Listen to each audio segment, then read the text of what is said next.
Today, we're going to be talking about some of the weirdest and most bizarre FNAF fan games floating around the internet. From completely absurd concepts to games that barely even make sense at first glance. These fan games get incredibly strange incredibly fast. Some are funny, some are unsettling, and some are pure chaos, so let's dive into them.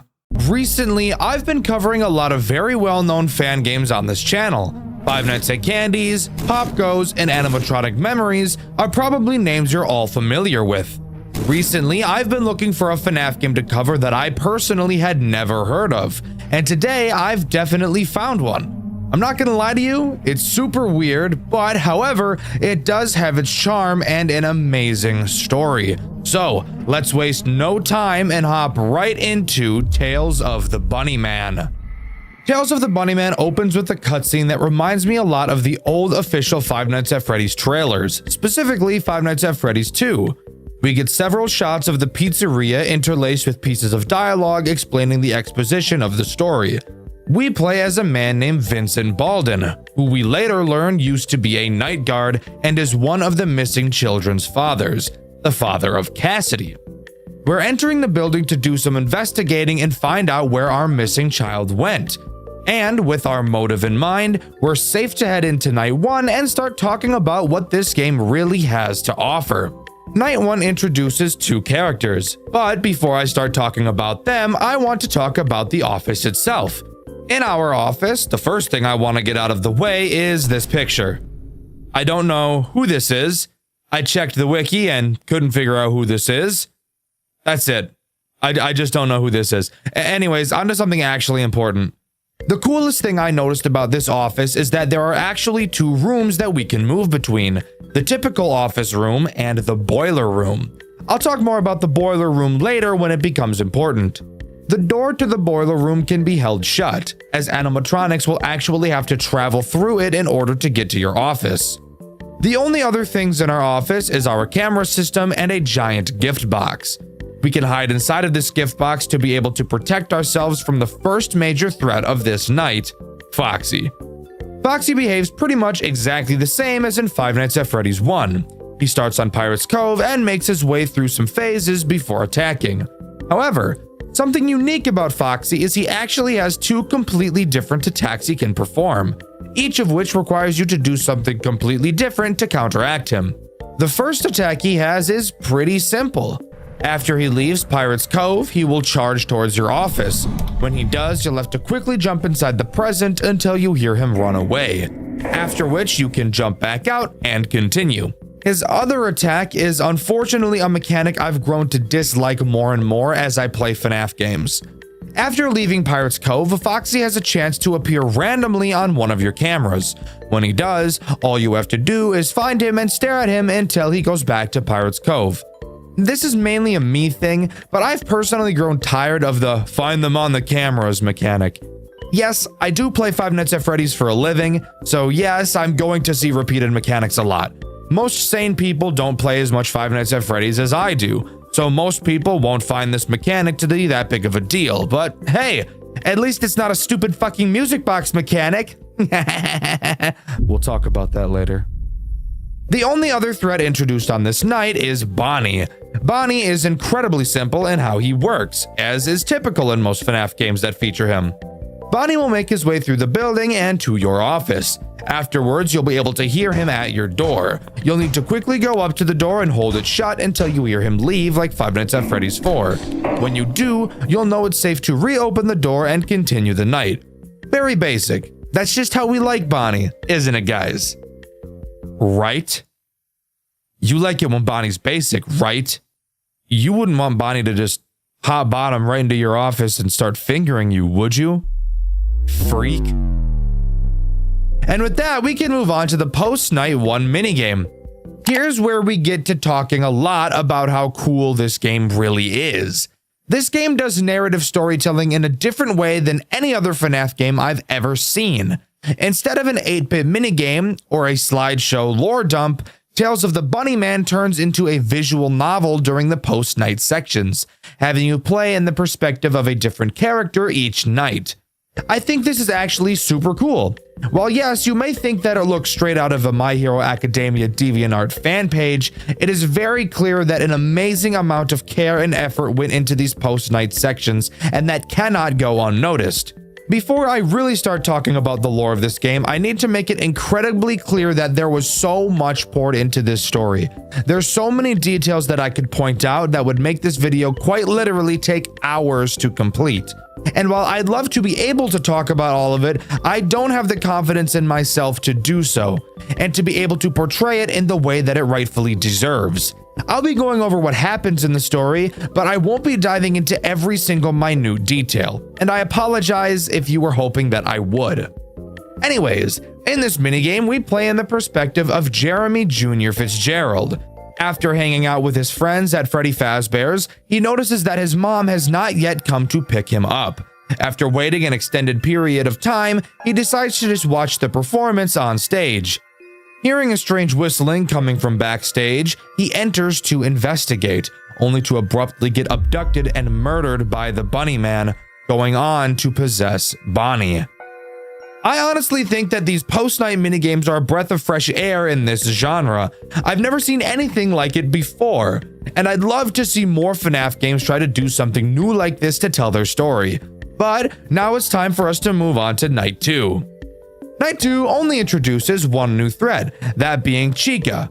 Chica does exactly what you'd expect her to do, and no, I don't mean eating until she pops like a balloon. What I really mean is moving through the cameras and then going to your office. Oh my fucking god, that is gross. Yuck. Fucking yuck, bro. She does go through one additional camera compared to Bonnie, making you see her less often than him, but other than that, she's exactly the same as Bonnie. I'll also use this night to talk about the only thing I dislike about this game. The mouse. Oh my god, this mouse is atrocious. Oh no, this mouse is really bad. If you're at all familiar with my channel, you'll already know that the way the mouse works is always something I'll have a problem with when fan games try to switch it up. In most FNAF games, when you move your mouse to the side of the screen will scroll in that direction until it hits the end of your office. That makes sense, and this is good.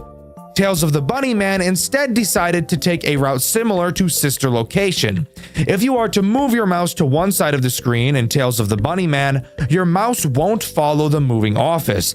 Instead, the game will keep track of its simulated X and Y positions in the office. And while this may sound super cool, in practice it leads to you having to move your mouse all the way across your desk or increasing your mouse's sensitivity to be able to make up for it. Is this nitpicky? Yes. But I am giving my opinion on a game, so I think it's important to talk about things that I notice, especially when it's the main interaction mechanic in the entire game. Anyways, moving on to the post-Night 2 minigame, where we play in the perspective of Susie Sutherland. The group of friends were supposed to play the newly installed arcade game, Pop Goes versus the Machinist? Machinist? Machinist? Machinist? Machinist? I don't know. Instead, she decides to split up from the group to go look for Bonnie. Walking around the building, we can talk to a kid named Ollie, who mentions something about Bonnie acting weird recently. Given the timeline of the events this game has, I'm fairly certain that this cutscene is taking place 16 days after Jeremy's disappearance. So I think it's safe to say that Jeremy at this point in time is already inside of the Bonnie costume. During this minigame is when Susie can also find a VHS tape relating to Edwin Murray. If you couldn't already tell, this game's story is heavily entwined with the official FNAF games. Later, Susie heads over to Pirate's Cove to get a peek at Foxy, getting startled by William inside of the Spring Bonnie suit. It's at this point I need to mention two things. One, why is this specific camera in the post-nights a 3D render instead of the usual 2D drawing? And two, why is William the only character in the entire game to have voice acting? Mr. Afton, don't scare me like that. Now, what's a missy like you doing snooping around a pirate's property? Why is he voice acting? I'm much more curious about my second question. I was a little caught off guard when I first heard him speak, since, again, nobody in the game thus far ever has. But regardless, that's not very important. After a brief, uncomfortable conversation with Afton, we meet up with our friends again at the new arcade machine, and as we play the game, we're seen being stalked by the Bunny Man. If you couldn't already guess, Susie Sutherland goes on to possess Chica. Now it's time to talk about Night 3, which introduces one new threat, Freddy and the Marionette. Now, pause. Let's just stop for a moment and talk about Freddy first, okay? Freddy, like Foxy, has two different attacks. We'll talk about the more simple one first. Freddy will make his way through the cameras and enter your boiler room. The reason he does so is to attempt to cut the power, because doing so will allow for the Marionette to come spread your buns and lick up your crack. To prevent this from happening, we will have to enter the boiler room and hold our flashlight on his face, causing him to bug out and leave the boiler room. However, before he does, we actually get to see him creepily tilt his body. Such a small detail, but I actually really like it. Now we can talk about the other mechanic Freddy has that I originally thought was going to make me want to skin an elephant. As previously mentioned, it's clear that Freddy wants to assist in helping the Marionette grope us. So, Freddy's other attack is him going to the music box to fuck up the Marionette's sleep schedule. Fun fact, I used to work a graveyard shift at a news station, and let me tell you, you don't want to fuck with nobody's sleep schedule, bro. So, in order to save the Marionette's sanity, we must remotely shut down the music box before Freddy can finish. Moving on to the Night 3 Post-9 minigame, we play in the perspective of Fritz Smith II. Let me tell you, this guy is a big fan of Foxy. So much so that he insists on constantly talking like a pirate. Something that made me want to eat my own lungs throughout my playthrough because I was writhing in cringe. A.S. the worst one. It be fixin' to be jolly. What the fuck does that mean? Fritz leaves the group to go look for Foxy. Going to Pirate's Cove, he finds a decommissioned Foxy behind the curtains. Additionally, he finds a diary written by Henry. I guess for some reason, this is where Henry goes to vent. Right next to the fucked up looking robot. A little weird, Henry, but you do you, boo. Inside of the diary, we read that Henry is struggling to cope with the loss of his daughter and his theory about Jeremy and Susie's disappearances having something to do with each other. Little did he know how right he truly was. Whilst continuing to read the diary, the Bunny Man appears behind him and drags him into the back room, all while taunting him, saying that he thought he was more interested in Foxy than Henry's diary. Fritz would go on to possess Foxy. Moving on to Night 4, we get to talk about a very odd threat, Balloon Boy. Yes, for some reason, Balloon Boy is in this game. Don't question it. I guess the developer of this game just hates fun. Balloon Boy isn't a very difficult threat to deal with, thankfully, instead serving more of an annoyance, which is very fitting for his character. Balloon Boy can only appear in two rooms in the entire game, the boiler room and your backstage camera. You'll have to listen out for a vent sound cue. When you hear it, you'll have to travel to the back room and find where Balloon Boy is, because, unlike Freddy, he has multiple different locations that he can stand in. Once you find Balloon Boy, just like Freddy, all you have to do is hold your flashlight on him until he goes away. I'm really not entirely sure why Balloon Boy exists in this game. I have yet to find any story reason for it either. Maybe it's just a popular character to put into the game, or maybe I'm just reading way too much into this. I'm not really sure. But hey, let's move on to the post-Night 4 minigame. In this minigame, we play as Gabriel Collins. Gabriel sneaks into Freddy Fazbear's Pizza because he has a hunch that his missing friends are still inside. Once he enters, he searches the location, eventually discovering the Marionette. They quickly become friends and begin exploring the establishment together. Eventually, they stumble across Michael and William Afton. William is trying to convince Michael to work as a performer, playing the character of Bonnie. But before we can hear anything else, William spots us. He chases us through the building, and the Marionette hides us in its gift box. However, unfortunately for Gabriel, William finds him anyway and is knocked out. He wakes up inside of the Freddy Fazbear costume, watching William Afton jump around the dining room, mocking him through his last breaths. Gabriel would then go on to possess Freddy.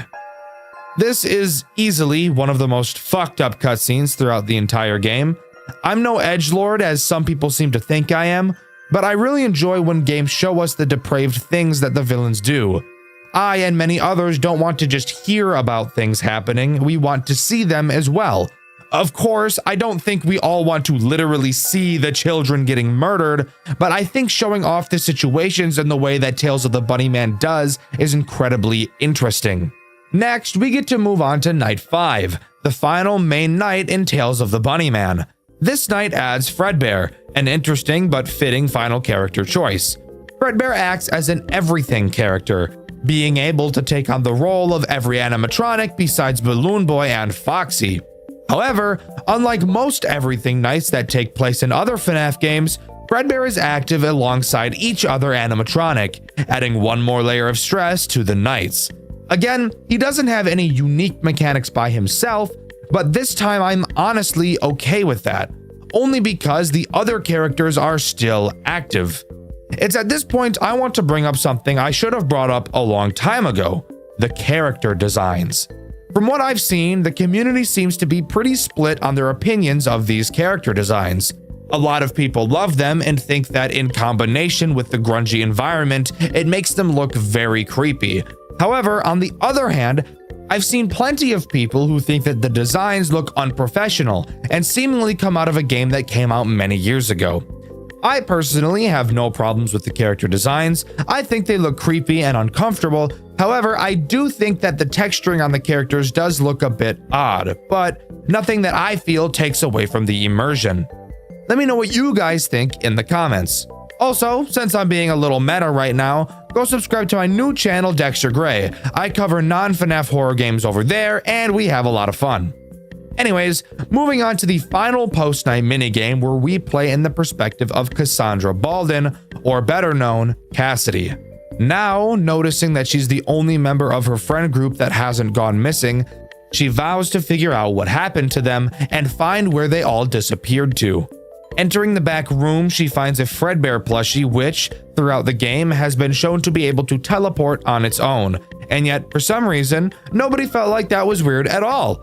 This is really the only gripe I have with this story, the plushie teleporting around, and multiple people know about this, yet nobody is at all a little concerned about it.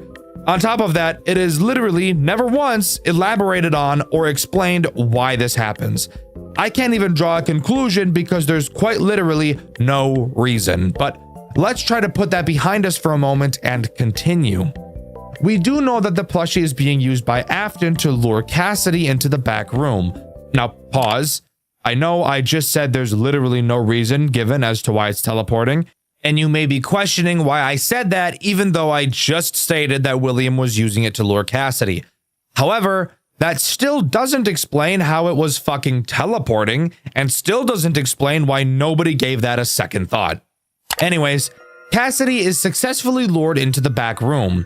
Scared, Cassidy runs out of the pizzeria and later returns for a Halloween party. Baka! I know that's not what that says, I'm sorry. As she explores, she's found by the bunny man who presumably knocks her out after stating, "You forgot me."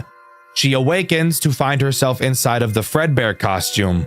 William explains that originally he planned to save the Fredbear costume for Henry, but decided to use it for Cassidy instead. During their conversation, it's revealed that Vincent, the character that we've been playing as in the night sections, according to William, is a terrible night guard, which would technically leave him responsible for not noticing the children's disappearances on the camera, since every action that William had been taking was done under the constant surveillance of those cameras, including what's happening right now in front of us. This would give us a perfect reason as to why he's returning to the restaurant now to find his daughter, because he didn't watch her like he was supposed to. He never saw what happened. Afterwards, we get one last cutscene. Vincent walks up to the Fredbear animatronic and realizes it's his daughter. However, he trips and falls, which leads to him getting killed by his own daughter, and Tales of the Bunnyman abruptly comes to a close. Almost. There's actually one more thing to talk about, that being Night 6, or as this game calls it, the Epilogue. In it, after completing the final challenge, which is just a harder version of Night 5, we see the line, "He finally found the suit that will become his tomb, the last lingering piece of his soul." A good song never dies. With that, we get to watch William's spring lock failure and onlook as he bleeds out. We're shown that Vincent, our character, was found dead inside of Freddy Fazbear's, and several news outlets labeled him as the reason the kids were murdered. I can't lie to you guys, I'm really eager to talk about this story, since after reading into it, I actually think it's really good, and it's clear that a bunch of effort was put into it. But like I said previously, I'm just not confident in my abilities to do it for myself. I've tossed around the idea of just reading the highly detailed explanation on the wiki that was written by somebody that was far more talented than I am, but I've decided against doing that since I don't want to come off as lazy and uninspired. And as much as I hate saying this, I'd highly recommend you go to the wiki and read up on it. It's actually such an amazingly well-written story, and I think it might just be one of the best takes on the official FNAF story I've ever seen. Overall, I think Tales of the Bunnyman is an enjoyable experience. The post-night minigames are interesting, and the story is fantastic and told in a way that isn't overtly confusing like most FNAF games like to be. However, I do think that the actual gameplay mechanics are pretty lackluster. Not only does each character not really have synergy with one another, this game is also just too easy. Throughout the nights, it never really feels like the characters are becoming more aggressive, which tends to lead to boring nights where you're just waiting for the much more enjoyable minigame sections. When I'm looking for FNAF games to cover, I usually look for a few baseline things, a few bare minimums. However, I do also look for games that have a bit of a goofy aspect to them. For example, the fact that Five Nights to Remember literally has Gooner bait built into it. I think stuff like that is pretty funny, so it's definitely something I look for when determining which games are going to get a Dxtr White video. The game I've played recently started fairly normal with a gameplay loop I enjoyed. However, near the end, something happened that was so completely out of left field, I was at a loss for words. What the fuck am I looking at? What the fuck? I'm very excited to talk about this game as I had a very fun time playing. So sit back and enjoy the ride as we dive nuts first into Animatronic Memories. Animatronic Memories starts as many official FNAF games do, that being showing a newspaper clipping asking for a security guard to monitor the building at night. Excited, jumping for joy, and kicking our feet and shit, we accept the offer and start our first night on the job. Entering our new office, we look around and notice that this place is clearly not very normal. Able to look in 3 directions, directly in front of us we have our computer, which lets us view our cameras. To our right we see the door to our office, and to the left we have a large window. Something I've never really understood about some buildings is why they have windows to other rooms in the building. I'm no architect, but that just doesn't really make sense. I don't know what possible purpose it could realistically serve. Also, this one has a fucking door on it. Fantastic. This game doesn't use a power system. Side note, I am so glad more FNAF games are choosing to move away from the power mechanic. I personally never found it very enjoyable, so I appreciate that many games are choosing to remove it so that your strategy can focus more on nerve control and skill rather than balancing a number. In a game where my only 3 actions are checking lights, closing doors, and watching cameras, boy do I sure love it when a central gameplay mechanic is limiting how much of those actions I'm allowed to do. It's so much fun. But anyways, since this game doesn't use power and there are 2 doors, I was curious how this game would pull that off. Let's begin with the window door. This one is very easy. If you're not holding the door down manually, it will automatically rise. Simple. Now let's turn our attention to the much more interesting door, the one that's actually a door. This door, you'll notice, has 3 fuses that connect to it. Just like Five Nights at Candy's, the longer you have a door closed, the higher the meter beneath it will rise. But unlike Candy's, this game actually used the mechanic in a much better way. If your meter is to increase fully, one of your fuses will break and the meter will reset.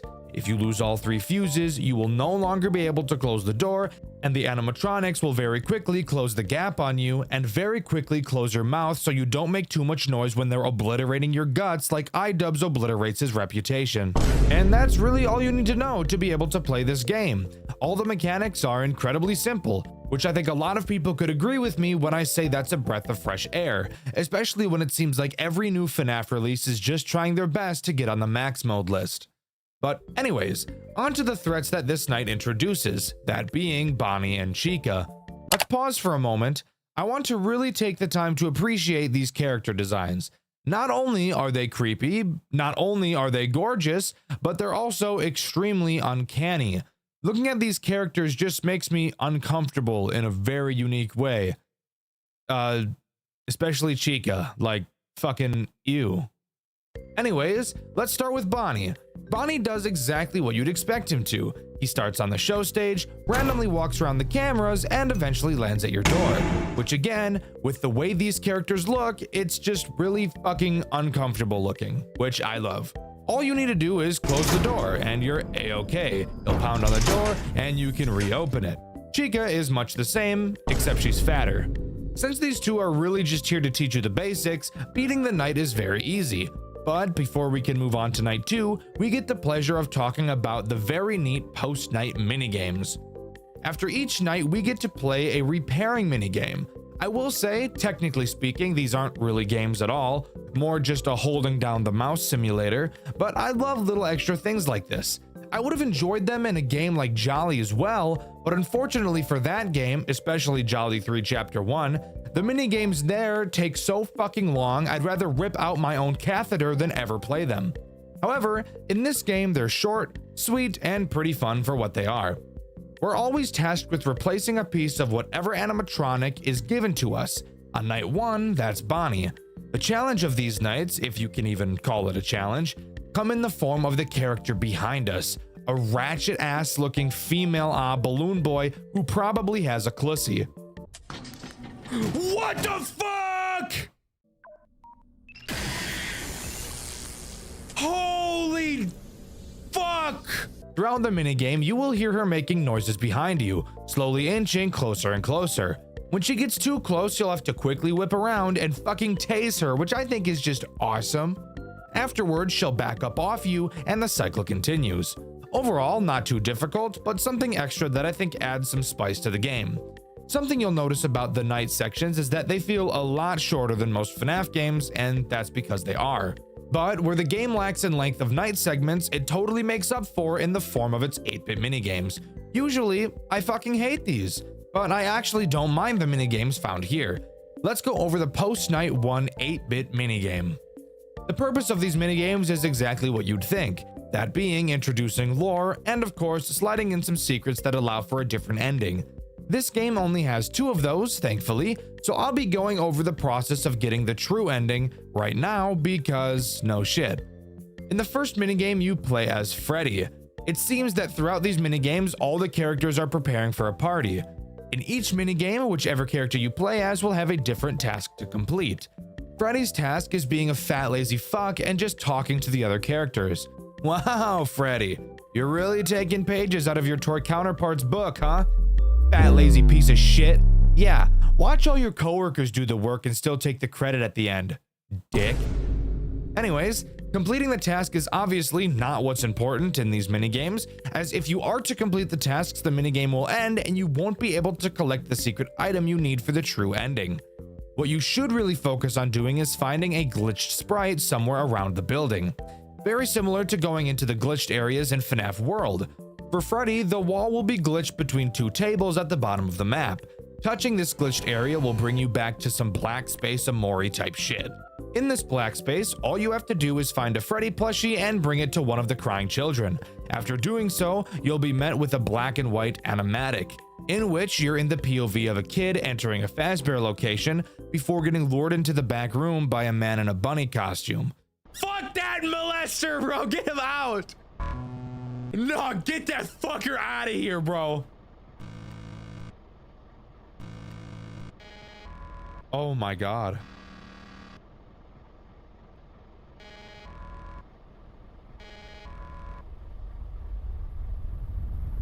What the fuck?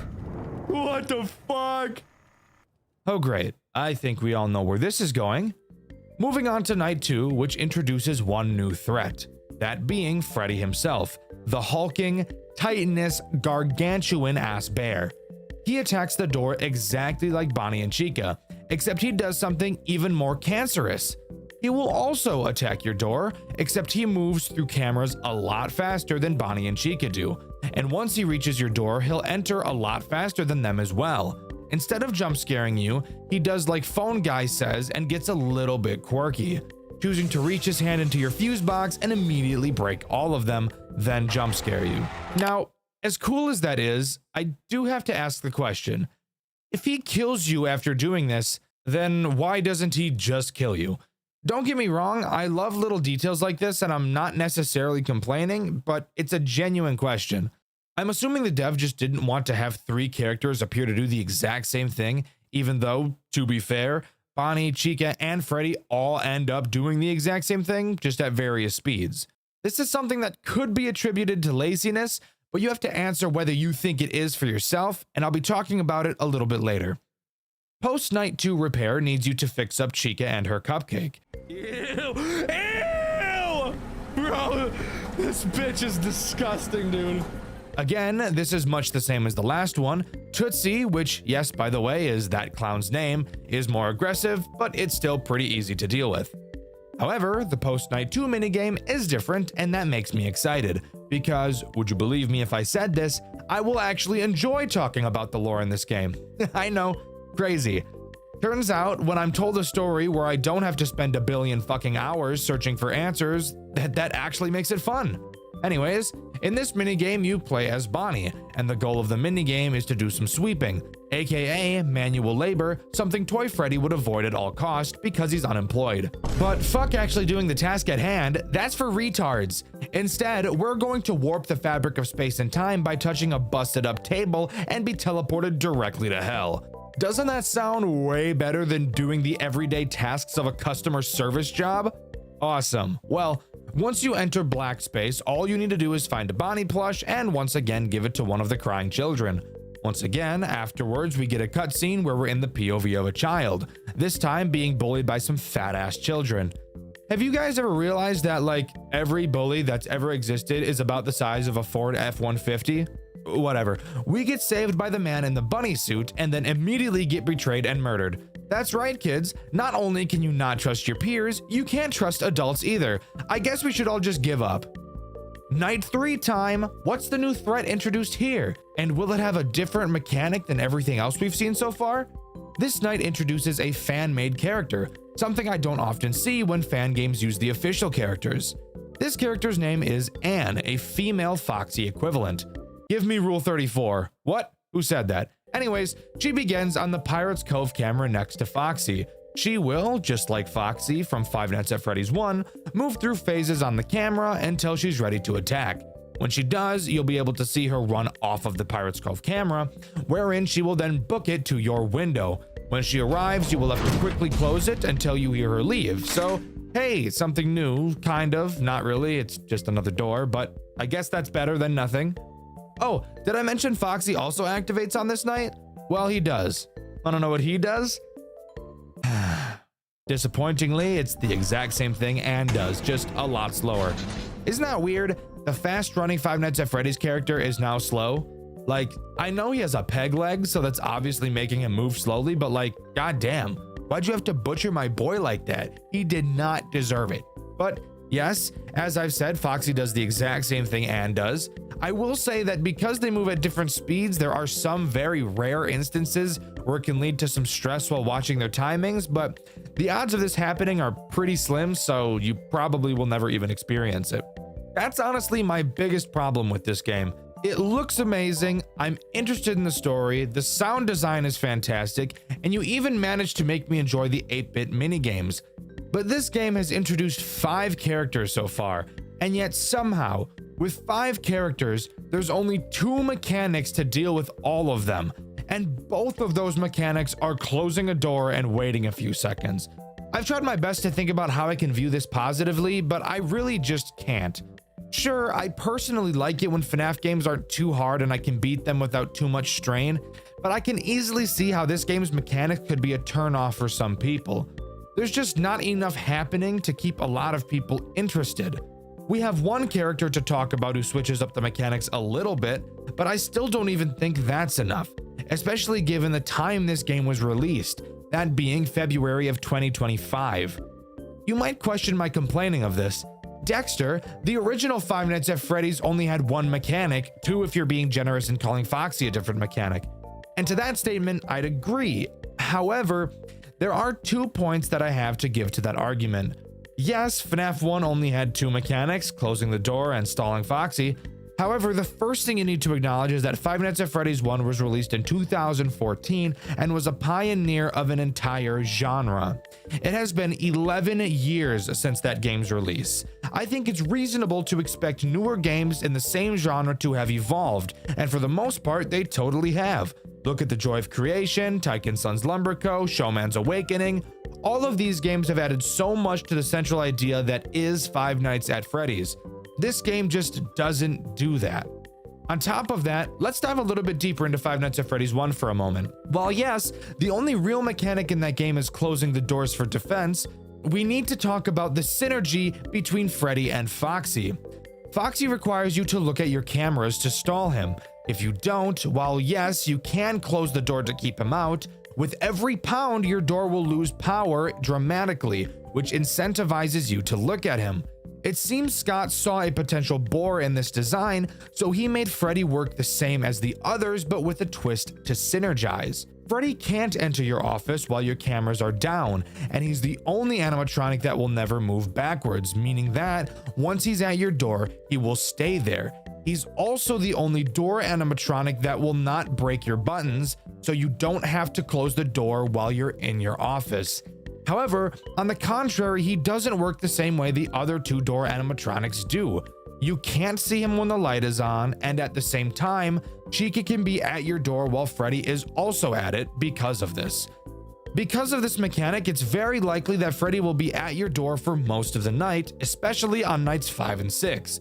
Since the game forces you to check your cameras to stall Foxy, this leads to you needing to close your door before you check the cameras to not have Freddy enter. This is a good synergy between 2 characters and is why I wouldn't complain about this in that game. In Animatronic Memories, however, there is no difference between characters that attack the same way like this. Freddy, Bonnie, and Chica all do the exact same thing. Anne and Foxy also both do the exact same thing. Sure, Freddy may break your fuses first, but that doesn't change the fact that he's still doing the exact same thing. Just going to your door and killing you. He just happens to have an animation before that happens. Now, is this a bad thing? I think that's more up to a case-by-case basis. While yes, I do feel that it's boring, I still had plenty of fun playing this game and I would still recommend it to people. I just think it's obviously important to point out flaws like this when analyzing a game. Sorry about that tangent. Moving on to the repair minigame. In this one, we're asked with fixing up Freddy, who has some insane crow's feet. Like, holy shit, this guy's old as fuck. But this doesn't change anything from the last 2, so let's move on to the 8-bit minigame. In this minigame, we play as Chica, tasked with collecting ingredients for a cake. Shut the fuck up! I don't care about your bitch-ass task! Let's go to hell! Oh, but before we do that, I should mention that there's an endoskeleton that starts spawning, and if you touch it, you die. So, like, don't do that. Anyways, once we're back in black space, you once again have to get a plushie. This time, doing so is a bit different. You'll see several eyes on the floor. Interacting with them will cause them to close. Once you close all of them, the plushie will spawn and you can give it to the child. After doing so, we're shown another cutscene, this time in the POV of a child who wants a prize from the prize counter. The man in the bunny suit gives us a Chica plush before inviting us to the back room. Once inside, he stabs us, and the last thing we see is our Chica plushie on the floor as we bleed out. So, that's sad. Dude, that's fucking cool as shit, bro. That's cool. No, not her, please! Please, don't ruin your game. Please don't do it, please. Please, I'm begging you, don't ruin your game. Don't add a music box. Please, please, please, please, for the love of God, don't do it. Anyways, night 4 time. This introduces Harley. What? Who the fuck is Harley? Well, the marionette, of course, duh. The marionette thankfully doesn't work in the way you think she does. No music box to wind because the developer of this game isn't Satan. The marionette has 2 different ways of attacking you, something I think is awesome. I think it's super cool when characters can do more than one thing, and I think it's something I'd like to see more often. Her first attack consists of her attempting to shut down the cameras. When she leaves her box, the camera has a chance to glitch. If it does, you have to quickly find her on one of the cameras and press a newly appearing sound disruption button to make her fuck off. The other option of attack is through your vent. I didn't even tell you guys that we had a vent because it's really never really important. Instead of glitching the cameras, when Harley leaves, she can make a bell noise as well. When you hear that, you will need to quickly check the kitchen camera and shock her ass, because once she enters it, you're gonna be completely done for, as there's no way to stop her once she enters. Oh hey, something new! Fortunately, sound cues were added so she's not completely AIDS, but if you can beat her, which shouldn't be too difficult, we move on to the repair section where we have to fix Foxy, who, holy shit, has seen better days. God damn, what'd they do to you? First a peg leg and now they filleted you? What the fuck? But after that, we can move on to the 8-bit minigame. Hooray! In it, we play as Anne. Who gives a fuck what the task is? Let's go to the black space using another table. Hooray! This black space section is confusing. So confusing, I actually don't even know how I completed it. Basically, as you walk through black space, you'll see several character symbols on the ground. Then, at the end, you can find several symbols that you can change into a sort of code. You might think, oh hey, just input them in the order you saw them. That's what I thought too, but at least when I was playing, that was seemingly impossible. Then I noticed that a few of the squares had a symbol that no other square had, so I tried to see if each square had a unique symbol, but they didn't. Then I noticed there was this dark rabbit symbol that didn't appear anywhere else in black space, so I tried to input that into each square, but that also didn't work because not every square had one. I'm so serious, I have no idea what the intended puzzle is here. I ended up just randomly guessing it, and eventually I got it. I guess set that to Foxy. Set this to Bonnie. Set this to Chica. I literally do not know what I did. I promise you, I literally do not know what I did, but I did it.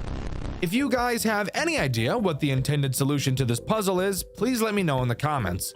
But once you get the plush and give it to the child, we take another look at another cutscene.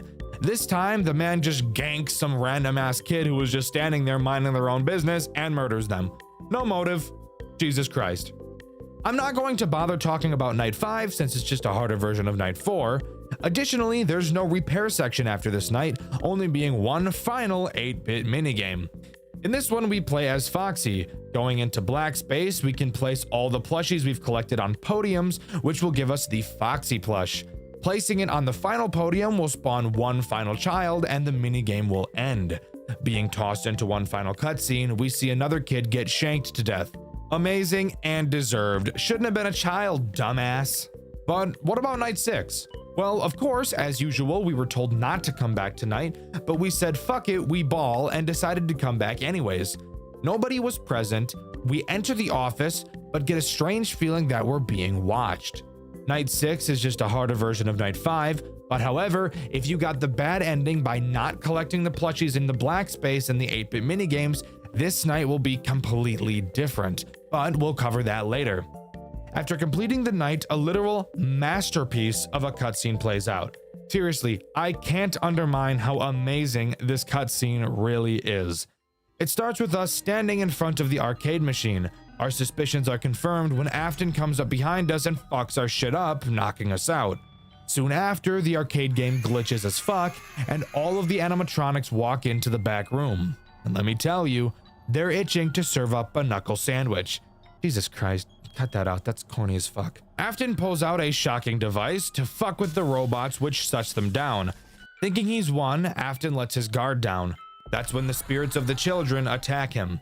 They loosen a pipe on the wall and break it off. They shove Afton onto it, and as the pipe impales his chest, his lungs fill with blood. He slowly dies, staring at the ones whose lives he so easily took. We wake up to see the souls disappearing, finally able to rest. We leave the building, and animatronic memories comes to a close. That is, if you chose to do the true ending.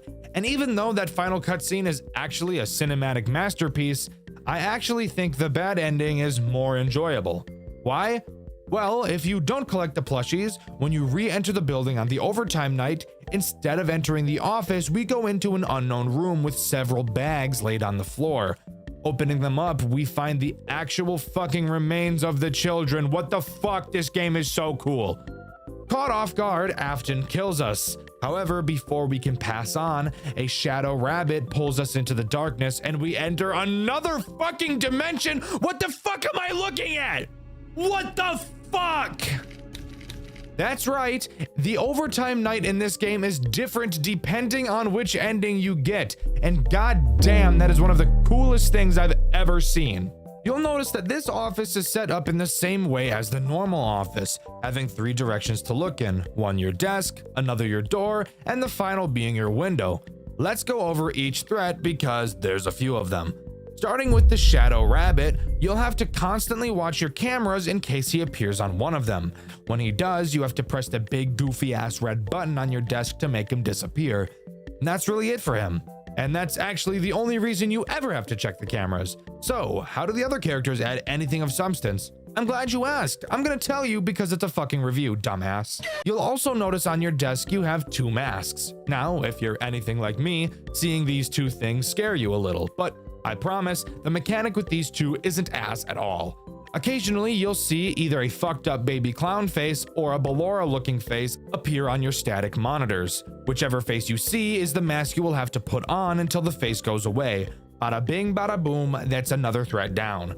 Now, the main threats we're being attacked by in the bad ending are the souls of the children, because by not collecting the plushies, we've basically been neglecting them. At your door is where Bonnie attacks. The door starts closed and is closed most of the night, with you actually not even being able to open it. Occasionally, Bonnie will attempt to force it open, and flashing your light at him will cause the door to close. Leave it open for too long, and I bet you can guess what'll happen. Moving back to your desk is where Chica will attack. Chica herself doesn't kill you, but she can be a pain in the ass if you're not ready for her. Right before the hour is about to turn, she'll reach onto your desk to pause your clock. Click her and she'll leave. But you have to be fast. If she manages to pause your clock, you'll have to complete that hour again, making the overall night last longer. This is honestly a mechanic I think is pretty damn interesting. While yes, it's annoying if you don't catch her, the way to beat her is easy enough that it isn't bullshit to deal with. Easy mechanic with a horrific consequence. I love it. Moving to your window is where Foxy and Ann are. Sadly, once again, both do the exact same thing. Occasionally, they'll pound on your window, which is now boarded up by metal bars. All you have to do is hold your flashlight on them and they'll eventually leave. Very basic. Once again, literally identical to Bonnie, just in a different location. Shine your flashlight, they leave. The final threat is Freddy, who, once again, like Chica, can't kill you by himself, but is a big annoyance. Occasionally, he'll jump in front of your face and block your view. You'll have to spam the spacebar to pull him off you and dropkick him through a chain link fence. But after that, those are all the threats. If you can manage to hold off long enough, you'll enter one last cutscene, albeit not as grandiose as the true endings. You manage to escape the grasp of the souls. As you attempt to pass on, you look back and see the souls desperately trying to pull you back into the darkness. Escaping the souls, leaving them behind to suffer forever. You move on to the afterlife and finally fucking die. So yeah, very stark contrast between the 2 endings. I actually felt like there was a major difference, unlike in most FNAF games, which I can definitely appreciate. But with that, as far as I'm aware, that's all Animatronic Memories has to offer. Overall, I think Animatronic Memories is an enjoyable experience. I only got one ending in my playthrough, and I probably wouldn't want to get the other. Not because I don't want to see it, but because of how lackluster the gameplay loop is. With there really only being 2 mechanics, closing doors and shocking the puppet, I don't want to discourage anyone from giving this game a try. It's fun to play, it's an engaging story that's easy to follow, and that is something I can definitely appreciate.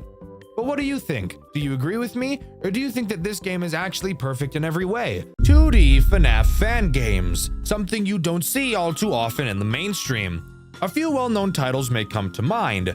Maybe you think of Playtime with Percy, One Night at Flumpty's, or maybe Too Many Nights pops into your head. However, as of recently, I'm sure there's another very popular 2D FNAF fan game that you can think of. One that's made the rounds in my comment section so much that I can't release any video without getting asked to cover it. Five Nights at Frederick's. I was honestly expecting to not like this game, and no, it's not because it's popular. Do you ever get that feeling where you look at something and you just feel like you're not going to like it? Food is a great example. Sure, I've never tried a Brussels sprout, but I can guarantee you that I'm not going to like it. This is the feeling I had when I first looked at Five Nights at Frederick's, and oh boy, am I ever glad you guys wouldn't shut up about it, because it has easily become one of my favorite FNAF games of all time. Sit the fuck down and listen to me, a 20-year-old, fully grown man, ramble about a game made for children once again. Five Nights at Frederick's is as simple as a FNAF game can get in terms of what is actually going on. Our character's name is Alan Fritter, and we see an ad in the newspaper. Oh great, a new job, let's apply. Frederick's doesn't try to break the mold here. However, don't let that fool you, as there still is a pretty interesting story this game has to tell. Given the fact there's not much exposition to talk about, we instead get to hop right into night one and go over to the office and look at the tools at our disposal. Our office looks very similar to the office from Five Nights at Freddy's 1. Two doors to the right and left of us, some cameras, bada bing bada boom, classic Five Nights at Freddy's. So, why does this game stand out to me and so many others then? Well, I'm glad you asked. Opening up the cameras, we will see the first main gameplay loop Frederick's has to offer. Going to the kitchen cameras, we will see that we're able to make pizzas. This will very quickly become the biggest priority in the entire game, but I'll go into more detail with it when it becomes relevant. But to keep it simple, always make sure you have a pizza cooking. When a pizza is done cooking, you will be able to hear a ding sound cue. That lets you know that you need to start making the next pizza. You'll notice that the doors in your office are replaced by lasers. This is one of the many interesting quirks this game has. Let's go over a few other fun stuff in the office. Occasionally, when you flip up the camera, some things have the chance to change in your office. For example, the main poster can change to have references to other fan games such as Five Newfangled Nights, Five Nights at Frick Bears 3, Not Bear, and Too Many Nights. I think including references to other fan games really helps pull the community together, which I really like. With that out of the way, now we can dive into the threats this night has to offer, starting with this game's Bonnie, or as this game calls him, Bernard das Karnickel. Yes, by the way, each of these characters in this game have been given a German name. If you'd like to know the reason why, tough shit, because even the dev doesn't know why he chose to do this. Bernard acts somewhat similarly to Bonnie, being the character that attacks your doors, except this time around he can attack both instead of just one. A big step up from what he usually does. Frederick's has no lights on the doors, so you'll have to look out for Bernard's fingers to be able to tell that he's there. If he is, use the lasers to shock him and he'll run away. If you don't do so fast enough, he'll step into your office and kinda just stand there, blocking the laser button and just kinda stare at you with his dopey ass face. This is also a good portion of the video to bring up how the power usage in this game works.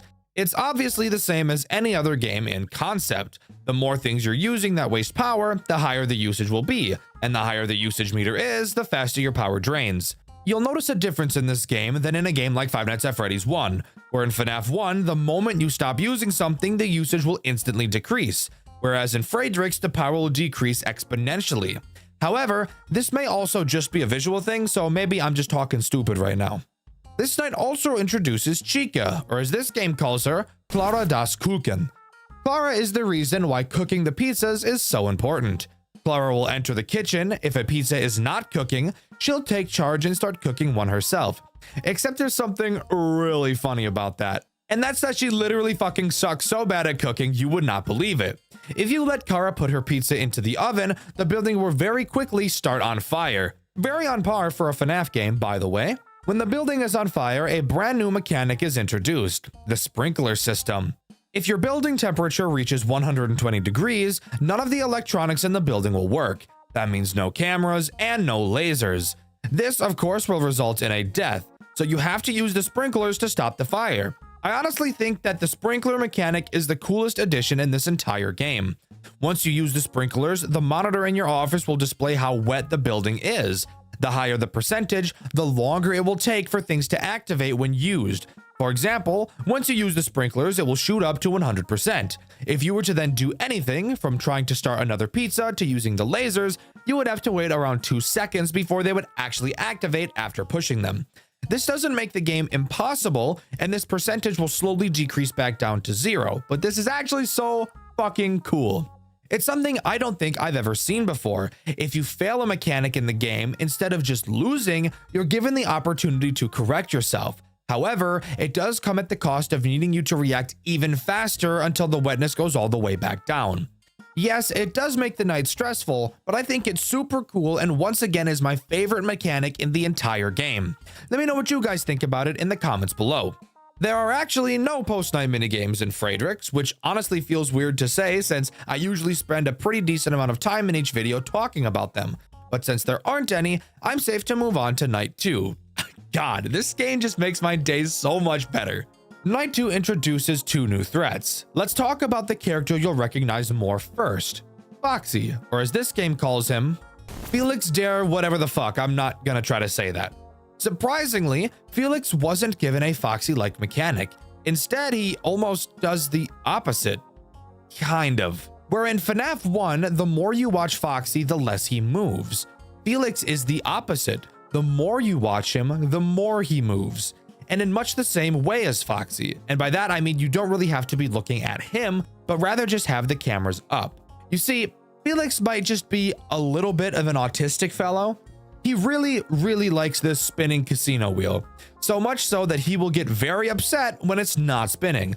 Depending on the difficulty setting, you will have a predetermined number of times that you can flip up the camera before the casino wheel stops spinning. And when it does stop spinning, Felix will haul ass to your office to politely ask you to spin it for him again. He's checking up, he's like, please, turn the wheel back on. I like it when the wheel is on. When he's in your office, he'll block the laser button, preventing you from keeping Bonnie or another character we'll mention later out. To spin the wheel, all you have to do is go back over to the camera and push the spin wheel button, where he will then sprint back out of your office to continue watching it spin. Felix and his mechanics remind me in a way of Clara, a general timer that counts down to an event that will make your run more difficult, and its fix is to just click a button on the camera. Now, you might think that because of that, I'd call this a lazy design, and while technically yes, it is pretty much the same recycled mechanic, I actually think that it makes the gameplay loop more enjoyable. Why? Well, Five Nights at Friedrichs gets you into what I like to call a flow state while you are playing. Every single mechanic in this game works together to make the entire experience feel satisfying to play. Most mechanics in this game are reaction-based, which is something I like to think I'm pretty good at. This leads to a very smooth feeling gameplay loop where yes, it is challenging, however you almost always feel in control and every single interaction feels solid and responsive. The other threat this night adds is the endoskeleton in the back room, or as this game calls it, Endoskelet. Endoskelet behaves exactly how Bernard does with a small twist. He too will attack either of your 2 doors, but instead of blocking the button like Bernard, Endo will butt bang your power usage and force it to stay completely full until you inevitably die. I personally think that Endo has the weakest mechanic out of this entire game. However, one thing I do appreciate about him is that at least he has the decency to make a sound cue when he arrives at your door, unlike fuck-ass Bernard. Now, you might think this game seems way too easy. You never have to check the cameras until you either A, hear a very distinct sound cue letting you know to bake a pizza, or B, if Felix runs into your office, and usually, I'd agree. Up until this moment, the game is overall pretty easy, but we have yet to introduce a character that will force us to use the cameras and probably make your butthole pucker more than just a few times. So let's move on to Night 3. Night 3 introduces the main attraction himself, Freddy. Or of course, as you already know, this game calls Friedrich Fazbar. Friedrich is bolted to the stage. So that may lead you to ask the question, how is he even a fucking threat if he can't leave the stage? Well, you see, there's actually a pretty interesting plot twist here, and that's that the game fucking lied. Friedrich is bolted to the stage, however, that doesn't prevent him from moving at all. He'll jump up to the vent on the ceiling and start pulling his way through towards your office. You'll be able to see him go through 3 distinct phases on the cameras. Once he reaches stage 3, you must use the lasers to shock him, which will then cause him to go back to the stage where he will promptly try again. What this mechanic does so well for the game is force you to look at the cameras, giving Friedrich synergy with Felix. Now, I have to be transparent here. There is a sound cue that plays whenever Friedrich enters a new phase in the camera. However, it's pretty damn quiet, and with how frequently characters will be screaming from being shocked, music playing loud as fuck in your ear, as well as a multitude of other things, it will probably be very common for you to just not hear these sound cues because of how faint they naturally are. Now, of course, if you have God hearing, then checking the cameras is literally only necessary when a pizza needs to be baked, Felix needs the wheel spun, or Friedrich needs a good shock. But I honestly feel like this mechanic really ties the whole gameplay loop together. So, what could the game possibly do to spice the gameplay up from here? Oh, for fuck's sake, the power went out. Oh, fuck you! Fuck you! Hold on. What the fuck? More specifically, just the lights. Yeah, that's right. The gimmick of Night 4 is that the only way you can see is through a flashlight that follows your mouse. The cameras will be dark as well, making it harder to see some of the characters. Let's just take a moment to talk about how fucking genius this mechanic is. The only other FNAF game that I can think of that does this is Showman's, and it was brilliant there as well. Without literally changing anything about the game, you've just made it much more challenging. Especially when it comes to Bernard. Oh my god, Bernard. Bernard is the sole reason this night is even remotely difficult. If you remember from earlier, Bernard doesn't make a sound cue when he's at your door. He's also one of the characters that doesn't have glowing eyes. So this brings up the question, how are you supposed to be able to tell he's at the door if you can't see him? I want you to take a good long look at this image right here. Do you see it? Yeah, that's Bernard's hand. That's all you get to be able to tell if he's there. Obviously, looking at it now, it seems so clear. How could you even miss that? But let me tell you, when you're in a game, focusing on managing all the characters at once, this little detail could very easily end a lot of your runs. And that was totally the intention. And I think that's really cool. Again, making the game harder without drastically changing anything. It's awesome. But if you manage to complete Night 4, an unknown figure will appear in front of you and roar, flinging you to the back of the office where you'll fall into a springlock suit and fucking die. What the fuck? Yeah, I'm not kidding. That's what happens. And this leads perfectly into Night 5. Night 5 has you awaken, finding out you're not dead inside the suit. Getting back up, you notice the figure that caused your death was Golden Friedrich, the final boss of this game. Using your new powers from the suit, you fucking punch him in the face and he runs away like a bitch. Get ready, guys. Let's talk about the most frustrating character Five Nights at Friedrich's has to offer, Golden Friedrich. Night 5 is easily my favorite night in the entire game. This is the night that really shows off the flow state you can get into while playing this game, and I'll explain why as we go. To start, let's go over how Golden Friedrich works. Golden Friedrich has 4 means of attacking you. The first attack has him go to either of your doors like Bernard. A noticeable sound cue will play, that being him laughing, which by the way you should get used to because he's going to be doing that a lot throughout this night. Deal with him by using the lasers how you'd expect. The next mechanic has him dive into the vent like Friedrich. Deal with him the same way you would Friedrich, just by using the laser. Now we can talk about the other 2 attack methods that aren't seen anywhere else in the game. The first has him appear in your office. When he does, simply fucking punch him in the face. As you can tell by the look on his face after doing so, he is so incredibly shocked that you would even have the balls to attempt something like that. So insane, so he will quickly leave. The final attack, the most soul-sucking, fuck-ass, bitch-ass mechanic. I want you guys to take a guess what he could possibly do. That's right! My least favorite fucking FNAF mechanic ever designed! Teleporting to a random camera and having to search for which one he fucking went to and stare at him until he goes away. Fredrix, you were doing so well. Why'd you have to do this to me? Why'd you have to bend me over and just fuck me right up the ass? Why? Why add this mechanic and blow up my internal organs like the goddamn 4th of July? I'm basically holding your fucking prison wallet. Go find him on the cameras. How about you go find my nuts?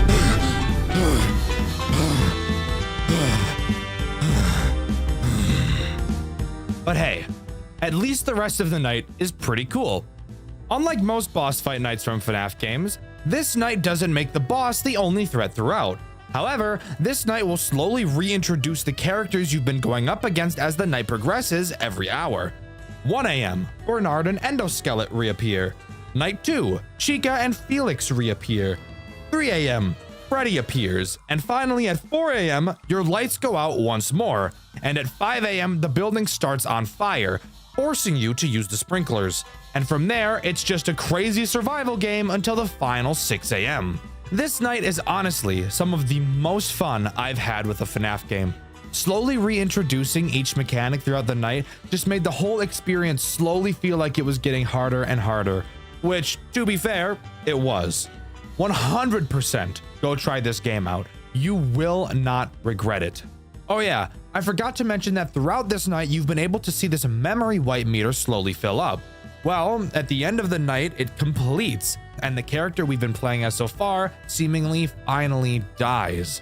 Golden Frederick laughs at the corpse, and that's when we're shot back to the menu to see that there is a night 6. But if we're dead, how is that even going to work? Ladies and gentlemen, let me introduce you to the second main character of this game, Ella Vanilla. Ella is who we play as on night 6. She discovers a job flyer in the local newspaper and decides that it'd be a great idea to become the new night guard at Frederick's. Entering the office for the final night, we're greeted to, oh my fucking god, there's Alan right there. That's right. On top of everything we've seen so far, our previous protagonist becomes an antagonist on this night, and he's pretty damn aggressive as well. Now being called Fritterfalle, he acts as an additional threat to make night 6 a pain in the dick. His mechanic is simple, basically being a music box, something I wasn't super thrilled about when I first saw it, but overall ends up not really feeling like one, even though that's literally all it is. Throughout this night, Fritterfalle will attempt to get up and murk your ass. In order to sedate him, all you have to do is hold his nose. According to the lore, the owners of this restaurant actually tell the technicians to do this to Fritter because they know how much of a threat he is. Yet for some reason, they refuse to throw his ass out. But with that, that's all the main game of Five Nights at Frederick's has to offer. Let's fucking go! Woo! Woo! 217. Ella Vanilla. Fuck yeah, we got SpongeBob over there. Is that Gustavo Fring up here? But, as I'm sure you can tell by looking at the timeline of this video, I still have more I want to talk about. That being the story, and my favorite thing about any game ever, post-game. Let's start with the story. You may think that this game doesn't really have anything else besides what we've already covered with Alan and Ella, but there actually is a little bit more to dissect. I want to first thank commenters such as Lex Gauntly and Redman. If it weren't for comments like these on my Tales of the Bunnyman video, I probably wouldn't feel as confident talking about the story, as it is something I don't like doing because I don't feel like I can do it as much justice as it deserves. I also really want to thank City, the owner of the FNAF Game Wiki, for reaching out to me on Discord to tell me about certain things and clarify any questions I have when researching these videos. Let's start by getting something out of the way. Frederick's Pizza is not a chain restaurant like Freddy Fazbear's, instead just being a standalone restaurant. The animatronics used to be kept in a location known only as F-NJ02. What the hell does that mean? I have no fucking idea. But at some point, these characters were transferred to another location known as F-PA09, which is the restaurant we see in the game. Throughout the game, you learn how to deal with the threats through the pages of the service manual on your desk. Turning over these pages will slowly tell a very disturbing story. They reveal that each animatronic were noted to have unknown human remains making up a majority of their body.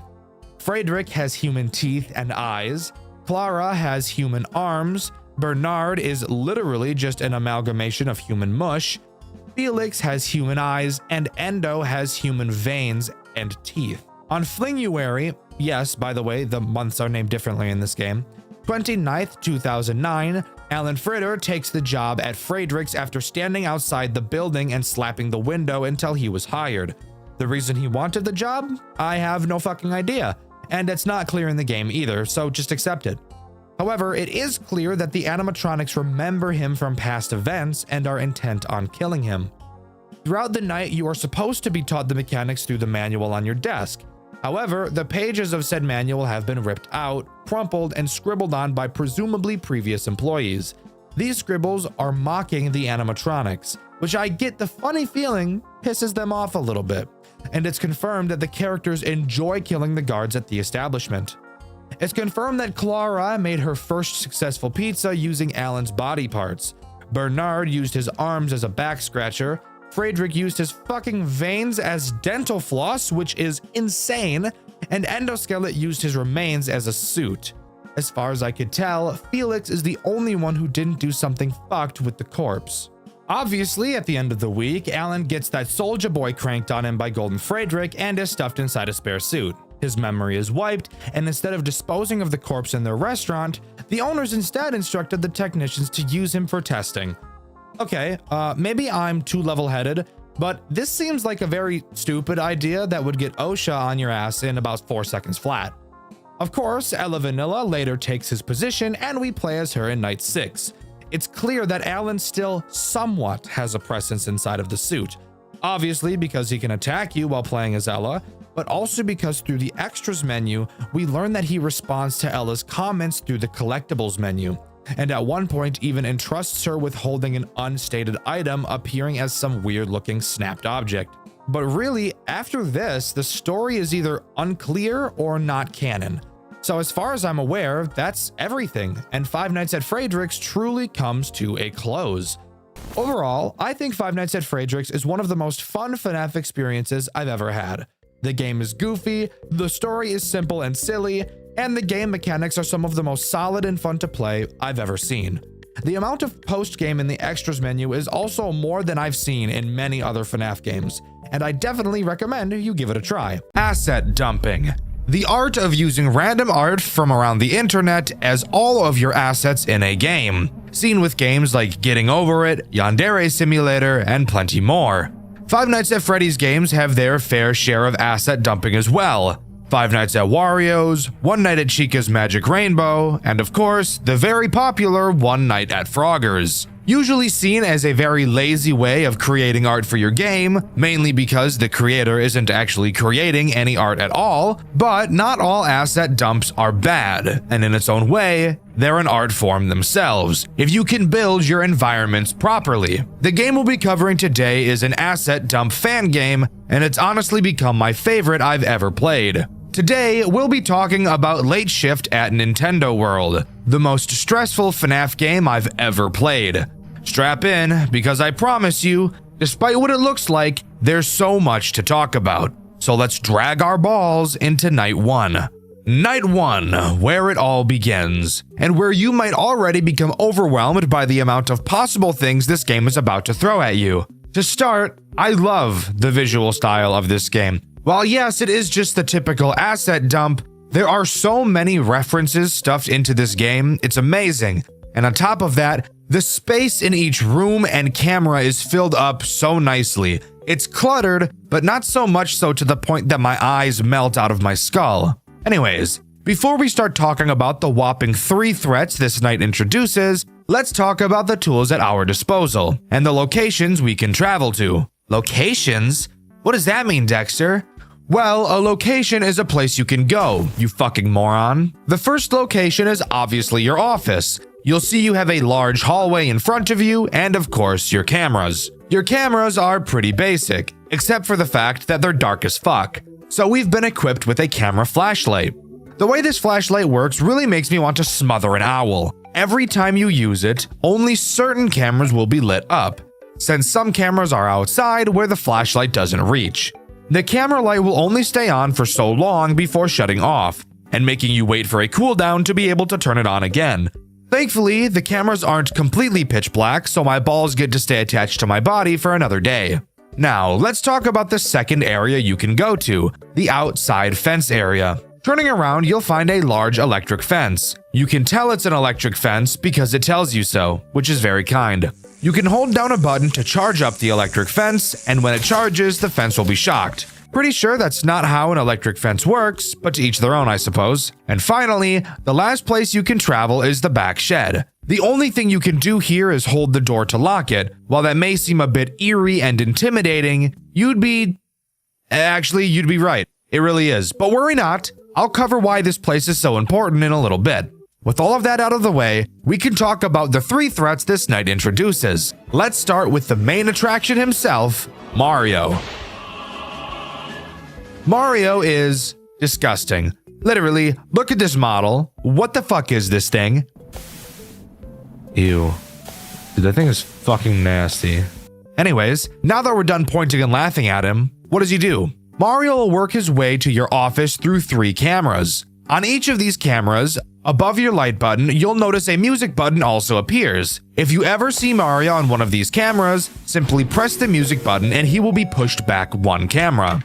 Note that he won't be pushed all the way back to his starting camera. So if he travels through multiple cameras, you'll have to follow the cameras pushing him back 1 by 1. Very simple character. As long as you're constantly watching him, which you probably will be, he really shouldn't be an issue. The second threat this night introduces is Mario's taller, skinnier, and much more fuckable brother, Luigi.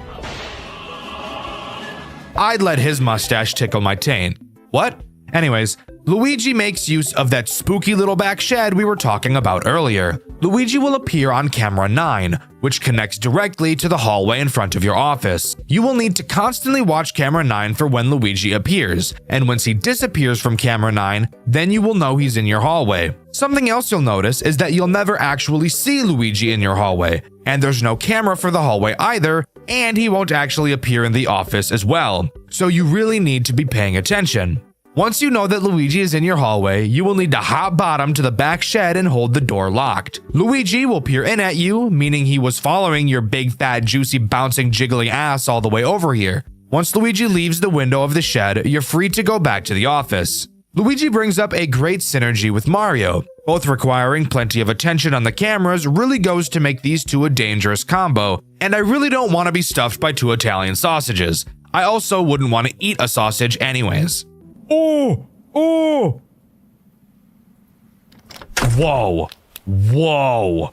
Whoa. That's cool. That's cool. I do like that. That is pretty fucking cool. I do like that. This game's gonna get fucking hard, isn't it, dude? The final threat this night introduces is Pikachu. For some fucking reason.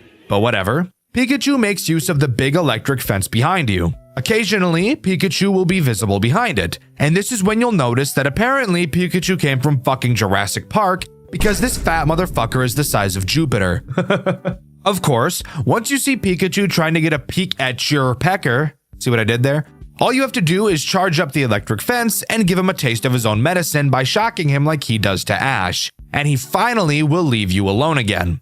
I can handle a lot, but I personally think an 18-foot tall Pikachu meat between my buns would be a little too much for me. But if you can manage to learn how all these characters work together, you'll move on to Night 2. Night 2 introduces a plethora of new threats, signaling to me that this may be one of the most challenging FNAF games I will ever play. It's only Night 2, and 2 new threats are added, bringing the total number of threats on Night 2 all the way up to 5. So let's talk about them. The first threat introduced on Night 2 is Kirby. I love Kirby. Kirby would never hurt me. That's a lie. This Kirby certainly would. On both your boiler room camera and back room camera, you will see 2 heat symbols have appeared. Kirby will attempt to get into your office via either of these 2 vents. So hooray! We have 2 more mandatory cameras that require our attention. The way you deal with Kirby is simple.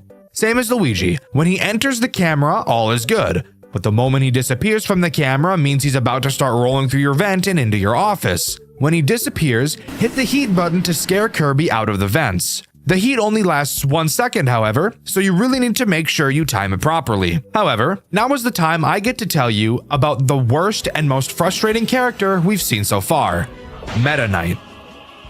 That's right. We get 2 Kirby characters introduced at once. And just like Meta Knight in Smash Bros, he is an annoying pain in the dick. Meta Knight acts as a Foxy-like character in this game. He will appear in camera 2, which is the entrance. He will make his way through a few stages, and once he disappears from camera 2, he will charge at your office, and you'll be able to hear his footsteps quickly approaching. What you'll have to do is, as fast as you fucking can, run to the back shed and lock the door. Come in real close for me, just for a second. I'm gonna whisper this in your ear. So make sure you turn your volume up so you can hear me. You got it? Yeah? Volume all the way up? Okay, great. Don't let anyone know I told you this, okay? Meta Knight is so goddamn cock-sucking fast! You barely have any time to react once you hear his footsteps coming. You quite literally have just enough time to get to the back shed and close the door. This motherfucker is brutal. But Dxtr, you're supposed to watch him in camera 2, and once he leaves, then you go to the shed. Sounds pretty easy to me. Shut the fuck up! While yes, it's true that once he leaves camera 2, he will charge at you, watching him really doesn't even fucking matter. Because the moment he leaves 2, the sound cue of him running starts playing, so you might as well just wait for the fucking sound cue since watching him will only waste the precious time you need to focus on the other characters that actually do give you the time of day to deal with them. And if that wasn't bad enough, Meta Knight is in the entrance, an outdoor camera, which means not only is it dark as fuck, but your fucking camera light doesn't work on that camera anyways! So you have to rely on the fucking lightning to be able to see jack dick from that camera. But the lightning is not consistent at all. It's completely random, and it only lights up outside cameras for, oh, I don't know, maybe less than a fucking second. So if you want to check the entrance, you either have to just fucking sit there and wait for the lightning to show up, which could take several seconds that you need to be using to check on the other characters, or you could wait to hear the lightning and try to quickly flip to camera 2 to check on this annoying fucker. Both options suck dick, so I guess pick your fucking poison.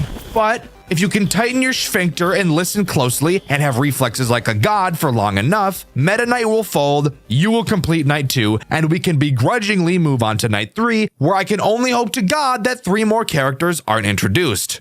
Night 3, here we are. Let me tell you guys, this night does nothing to help with my crippling mental state. Because let me tell you, this night is hard. Like, really fucking hard. Let's talk about the threats introduced and why this night is so ass. This night only introduces 2 threats. However, one of them is easily the most infuriating character in this entire game. So let's talk about the one that doesn't make me want to stick my willy in a pencil sharpener first. Link. Link appears in the courtyard where we deal with Pikachu. You'll notice on this night that as you go to the courtyard, you'll now be equipped with a metal pipe. This pipe is used as a form of defense against Link. When Link appears in the courtyard, he will giggle really fucking loud to let you know he's there. You will have to hit him 3 times in order for him to go away. Every time you hit him, he will teleport to a different spot on the screen. However, you can only hit him when the Majora's Mask's eyes are red. If they're blue, you'll have to stare at him until they turn red before you can start hitting him. This brings up even more evil synergies with fuck-ass Meta Knight, since you won't be able to pass him until you kill him. Bro, he won't die. What? He wouldn't die. The Majora's Mask guy wouldn't die. And Meta Knight was coming. What was I supposed to do? Now, let's talk about one of the worst and most stressful characters known to mankind, Ness. On night 3, you'll notice in the shed that we now have a new addition of a fuse box. However, you'll notice that this fuse box only has 1 fuse, but there are 3 places for a fuse to go. You can freely move this fuse from one slot to another, but what does this fuse actually control? Well, on 3 cameras on the map that connect to the hallway in front of your office, there is a fire alarm in each of them. However, the button for the fire alarm will only appear on the camera that is adjacent to whichever slot in the fuse box holds the fuse. So if your fuse is in slot B, then camera 9 will have the smoke alarm button on the cameras. Ness will appear in any of these 3 possible cameras. When he appears on one of them, you will have to play the smoke alarm to scare him away. Yes, this means that if your fuse is in slot B and you see Ness on camera 11, you will have to quickly run all the way to the back shed and switch the fuse to slot C, then run all the way back and hope you were fast enough to play the smoke alarm in time. And you want to hear the best part?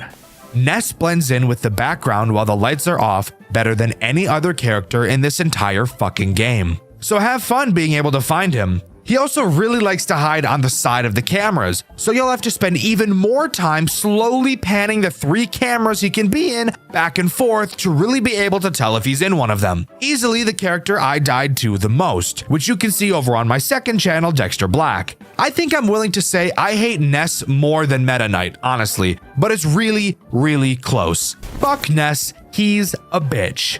Night 4. Holy shit. I did not think they could make it any worse. And that's exactly what they did. Night 4 adds 3 new characters. Yes, I'm serious. They added 3 more fucking characters to this game, bringing the total up to like fucking, I don't know, 12? I'm not keeping track anymore. This is just insane.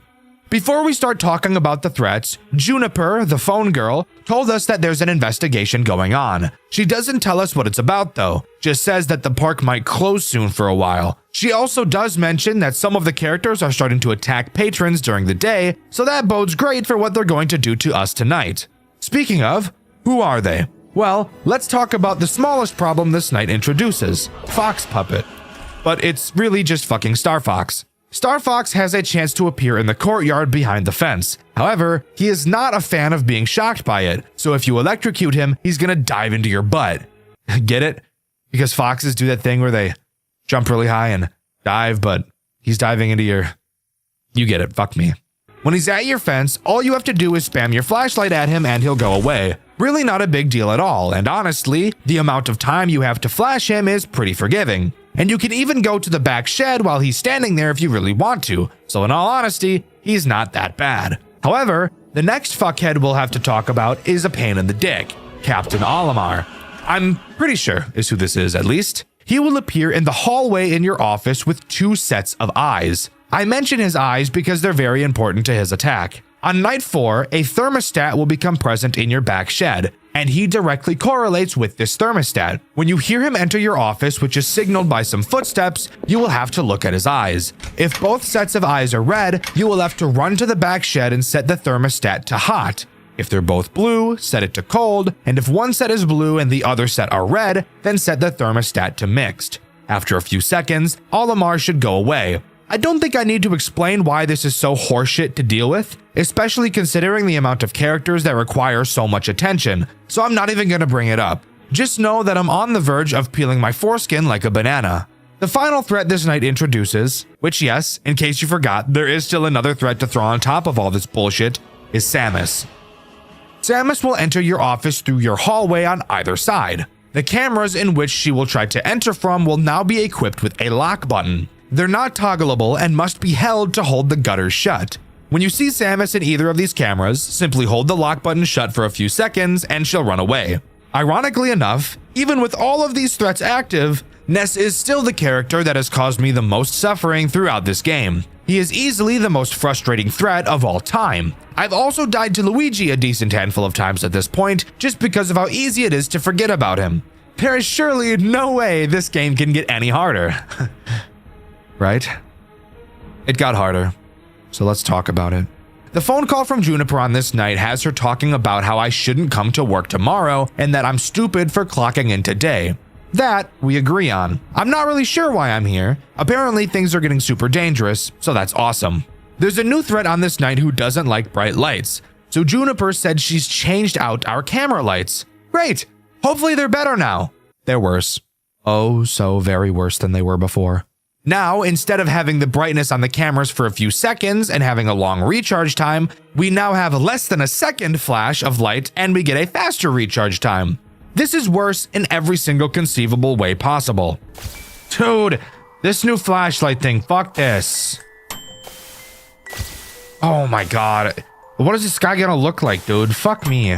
I personally think that a great deal of this game's difficulty comes from it being difficult to see and track the characters. I'm not saying that's a bad thing, by the way. I know the retards over on Reddit like to misconstrue every single point I've ever made. No, I think it's cool that finding the characters is a challenge. However, now only having this small flash of light makes it so fucking much more AIDS-ridden to be able to do so. So, why on earth was our camera light downgraded this badly? Well, to deal with the one new threat this night introduces, Mario. Dxtr? Mario was already introduced on night 1. Did you already forget? No, dear viewer. I did not forget that. There are just 2 fucking Marios now. Why not? Fuck it, right? Why not add another existing Nintendo character? Why Mario again? I have no fucking idea. I don't really understand the thought process here, but we're just gonna shut our fucking mouths and roll with it. This Mario is easily the most stress-inducing character we've seen so far. More stressful than Ness, more stressful than Meta Knight. Occasionally, throughout this night, you'll hear Mario say, Wahoo. And that just means bad news for you. Do you want to take a solid guess as to what you have to do when you hear this sound cue? Go on, go ahead. Guess for me. I've not really complained about any of the mechanics introduced so far, as I feel each of them are pretty unique and offer something of substance to the gameplay loop. So come on, tell me what you think this game is about to do to me. Come here, come here, come here, come here, guess! Guess, you piece of shit! Guess what this game did to me! You have to go find Mario on one of the cameras at random and flash him with your light. I'll find them on the camera mechanic again! How many videos in a row have we had this on this channel? I don't think there's ever been a video where this dog shit cock-sucking mechanic wasn't present! And that's not all. No. No. No. Not only do you have to find him on a random camera that he teleports to once, no, you have to find him on a random camera that he teleports to 3 times in a fucking row! Are you kidding me? Most characters in this game only have you deal with them once or twice throughout the night. Mario? At least fucking 3! You have to find this motherfucker on a random camera, while timed, by the way, and dealing with every other character at the same time, a whopping 9 fucking times! Fuck! Fuck! Fuck! I can't fucking handle this shit! This is too much for my brain to handle! Over 10 fucking characters to deal with at the same goddamn time! And all of a sudden I'm in with this bullshit! This game is shoving carrots in my ass like some Bugs Bunny shit! What the fuck is wrong with you? Give me another character that forces me to go to this shit! I don't give a fuck! Not another find them on the fucking camera character! You've gotta be fucking me in my rear! Go find my dick! Go find my ass! Go find my balls! Go find my taint! Go find my tits! Chop my penis into 10 fucking pieces and throw each piece onto a camera and go fucking find them all! Fuck you!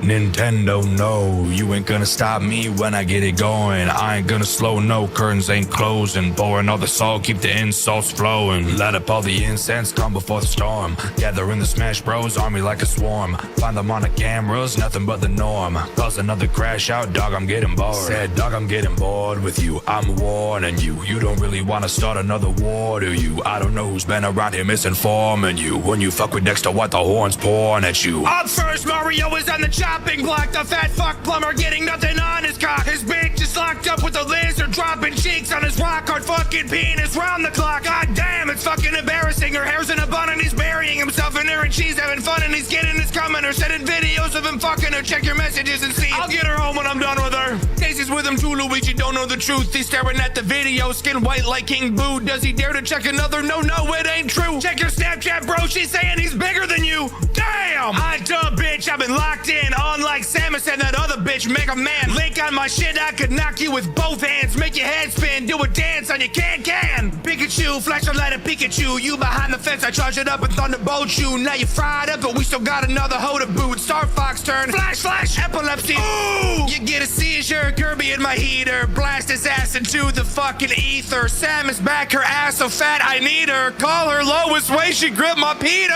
Nintendo, no! Never gonna switch games, I'm about to blow. I've been making big waves, I've been good to go. Do you need to hit save, Annie, yes or no? Nintendo, no! I've been shooting at them like it's Rochambeau. I could kamikaze on a rainbow road. I might cause a riot when I beat them bros. Do you need to hit save, Annie, yes or no? Alright, coming real close. Answer me this question. Why you bitches on my show?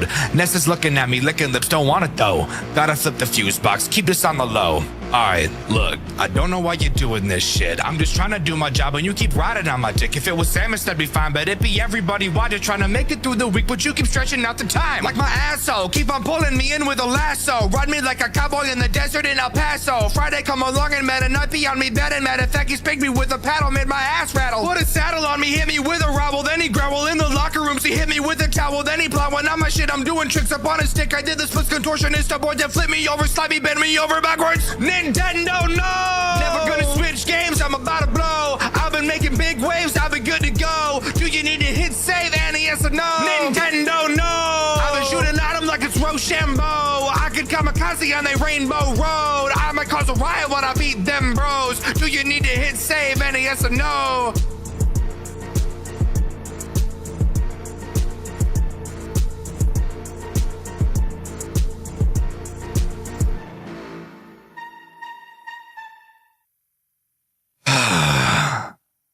Well, glad I got all that out of my system. With that, we can move on to night 6 and talk about something that actually doesn't make me want to kill myself. However, it does still lay a lot on you. Loading into night 6, you'll see we're no longer in the office and we are now actually in a fucking bunker. How did we get here? I have no idea, but that doesn't really matter. What does matter, however, are the new tools at our disposal. However, me explaining all of them to you right now will not be very helpful. So I'll quickly explain the general tools, and then we'll talk about the character-specific ones as we learn about said characters. Obviously, we have our cameras, pretty self-explanatory. We also have 3 entrances to our office, the big hallway right in front of us, and 2 doors to our left and right. These doors can be closed remotely through the cameras, but you have to slowly charge them up before they can close, and only one can be closed at a time. Also, at any time we'd like, we can cut the power to our office and be left in complete darkness with our thoughts, like me late at night questioning what I'm even doing anymore. But this isn't a therapy session, so let's continue. What about the threats introduced on this night? Given the fact we're in a different location, it has to be different characters, right? Well, that would actually be correct. However, one of the characters is a repeat. Remember that one Mario that I really didn't like from night 5? I know I was pretty subtle about it. Well, it appears he followed us down here. However, he is incredibly easy to deal with this time around. He'll wander around the cameras and eventually find his way into your office. Once he stands in front of you, menacingly, all you have to do is whip out your fucking baton like my Willy and tase him in the balls. I'm not kidding. This is fucking awesome and is just what I need after dealing with the bullshit he put me through on night 5. The next threat introduced on this night is Mega Man. He is also pretty simple. He will try to enter your office through your left or right door. When you see him in that door's respective camera, simply charge up that door and seal it shut. Once he bangs on it, you're free to open the door again. Next, we've got to talk about the Villager. She confused me quite a bit during my playthrough, which you can see over on my second channel, Dxtr Black. She will enter your office through any of the 3 possible entrances. Her rules state that once she enters your office, shut the lights off until you hear her run away. So tell me, what do you think that means? If you answered, wait until she appears in your office like Mario, then cut the lights until you hear footsteps, then turn the lights back on and continue, then you'd be completely fucking wrong, because she actually never appears in your office at all. You cannot see her when she's inside of your office, even if she is literally there. So, how are you meant to deal with her then? Well, you'll have to carefully track her on the cameras. When she enters camera 8, 7, or 6, her next movement will be into your office. So, if you see her on one of those cameras and then don't see her anymore, that means she's currently in your office and you need to cut the lights. The best part? If you have the left door closed and she goes to camera 6, indicating that she will be entering your office through the left door, even if it's closed like we've already established, she'll still be able to enter your office through that door. Isn't that just amazing? Anyways, I could point out the nuances all day long, but that's not what you're here for. The final threat introduced on this night is Andross, a character I've legitimately never seen before in my entire life. I've been able to recognize each character so far, even if I haven't played the game they were from, like Star Fox, for example. But Andross? What the fuck is even that? Okay, I just looked it up. It's the main antagonist of Star Fox. Crazy coincidence that I just mentioned Star Fox and that I've never played it. That would make sense as to why I didn't know who this was then. Anyways, what does he actually do? Well, in my opinion, he is the most annoying character on this night. He is completely invisible on the cameras, and if he ever gets into your office, you die. In order to track him, you have to use the camera's built-in motion detectors. However, something really interesting about these motion detectors is that they're a piece of shit. Every single camera has the motion detector button. However, only one of the buttons on the cameras will work at a time, at random, and every few seconds, which camera has the working button will switch randomly. Meaning that, even though there's no character on this night that has a find them on the camera mechanic, these fucked up, morbid devs somehow find a way to work that bullshit into the fucking UI! What the fuck are you doing to me? I need to relax. I can't scream anymore. Breathe. How do we deal with Andros? Well, when he is on either camera 8, 7, or 6, you will have to use your heater on whichever camera he's on. Using the UI on the cameras, you can select which camera the heater targets and then blast heat into said camera remotely. Doing so will scare Andros away. Now, that's all of the characters this night introduces. However, there's still one more very important thing I've neglected to mention. Unlike every other night present in this game, Night 6 has a task-based completion system rather than a survival-based one. So that bodes the question, what is the task we have to complete? Well, on the computer at your desk, there are 5 important files we have to decrypt and extract onto our USB drive. The way we decrypt them is simple. Several strings of 4-digit number codes will appear on the monitor, and all we have to do is type them in. Type in several 4-string digit codes without messing up in a row, and trust me, it'll feel like you'll have to do this a billion fucking times, and you'll download one of the files. Do this for all 5 files, and the night is over. This task being added to this night easily makes it the most stressful mechanic this game has ever introduced. I was not expecting something like this from this game, and I honestly wasn't expecting a crazy final night like this in general. I'm all for it. Overall, I do still think Night 5 was harder than this night, but this was definitely a nice change of pace. After completing the night, we take our USB, run out of the bunker and into the parking lot, and drive off to the police station to show them our evidence. Looking back, we notice Mario followed us out and was left standing in the parking lot. We almost didn't make it out alive. It's revealed that our name isn't really Terrence, and we've secretly been an undercover investigator this entire time. The police raided Nintendo World and arrested the CEO, Leonard. Everything we mentioned in our report was found, except for one single thing: Mario himself. The only thing that was left to even prove he was present was his hat. Not knowing his whereabouts now, late shift at Nintendo World comes to a close. Kind of. There's actually a fuck ton more this game has to offer in the form of post-game content and challenges, with a whopping 12 additional characters for us to unlock and fuck around with. There's 9 other ones? There's 12 more? At the time of writing, I have no idea how these characters are achieved except for one. In the challenges menu, 2 fun challenges are present, and when I say fun, I really just mean ass. The first is blind mode, which will cause a constant blizzard to be present during the nights, making it harder to see in your office and in the courtyard. It also forces Night 5's shitty flash mechanic throughout the nights, and increases the amount of time you have to wait between flashes to make it even worse. And if that wasn't enough, blind mode still has one more big fuck you, in the form of a new threat: the Ice Climbers. The way they work is pretty simple, but retarded nonetheless. They have a chance to appear in any of the 3 major locations you can be in. If you ever see them, you just have to go to another area until they leave. I can't describe how terrible that sounds. Again, at the time of writing this, I have no plans to attempt this challenge, nor any of the custom night modes, which I assume will unlock the remaining characters. I do have the thought of attempting these on stream in the coming weeks, so let me know if that's something you'd be interested in seeing me doing and covering.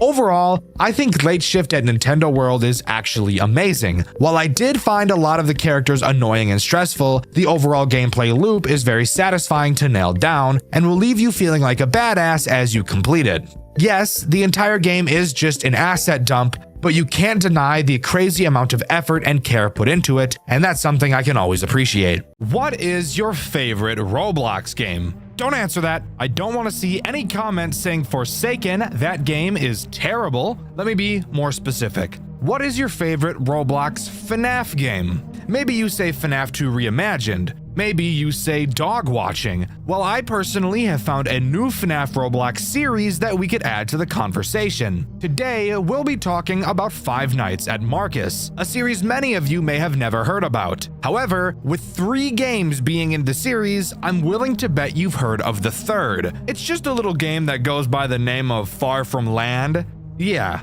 That's something even I didn't know about until starting to do work for this video. This series tries a lot of interesting things and succeeds and fails at a lot of them. Today, I'll be going over each of those things, so join me as we dive into the world of Five Nights at Marcus. And with Five Nights at Marcus, we obviously start with the first one, and night 1 of game 1. And with night 1 on the way, we bust a nut into our office and can start learning about everything important that we need to learn. To start, let's just talk about our office itself. Obviously, we have our monitors for our cameras in front of us, but we also have a picture of a cat named Oscar on our desk, and I think that's great. Also, if you open the drawer on your desk, you'll see another picture of Oscar. Just lovely. Looking up, we see a big vent, but we'll focus on that later. Turning around, we'll see the door to our office, which cannot be closed, which is a bit concerning just knowing the type of game we're playing right now, and behind us is also a maintenance panel which we will be using to complete the night. How do we do that, you ask?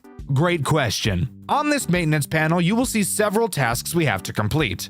That's right, Five Nights at Marcus uses a task-based completion system rather than a time-based one, which can be a blessing and a curse in some instances. The tasks are mind-numbing. Just press a button and wait for it to load 5 times and the night is over. But what about the threat this night introduces? That would seemingly be Marcus himself. You can find him on the cameras just laying on the fucking floor. He has no legs, so we can all laugh at him for being crippled. Where's your life alert, buddy, huh? Get up! Marcus will try to get to the door behind you. However, Marcus makes no sound cues, and because he has no legs, is not visible at the door or window either. So, how are you supposed to know when he's actually arrived? Another great question. Gosh, you guys are on a roll today. The answer is pretty simple. You really have to make sure you're watching him on the cameras, and once you see him leave camera 1, you'll know he's at your door. But Dxtr, how are you supposed to keep him away? Oh my goodness, another amazing question. You're doing so well. Inside of your maintenance panel, along with your tasks menu, you also have a shock menu. Go to the shock menu and use the shock when Marcus is outside of your door, and he'll scream like a bitch and run away. And then his cycle will continue. Night 1 is piss easy since Marcus barely moves, but don't worry, this is going to get much more complicated as we go. So let's move on to night 2. Night 2 rolls around and we have one new threat to talk about. And for some reason, I'm not gonna lie to you, this night serves to show me how stressful this game is about to become. Let's talk about it. The new threat on this night, not gonna lie, I don't know the name of him, so I'm just gonna call him Green Man. Green Man attacks in the same way as Marcus, except noticing him is a lot easier. When he gets to your office, he has 2 phases. One outside of your window, and one where he's standing in the fucking doorway. Which I can't lie, scared the shit out of me the first time I saw it. Oh. What's that?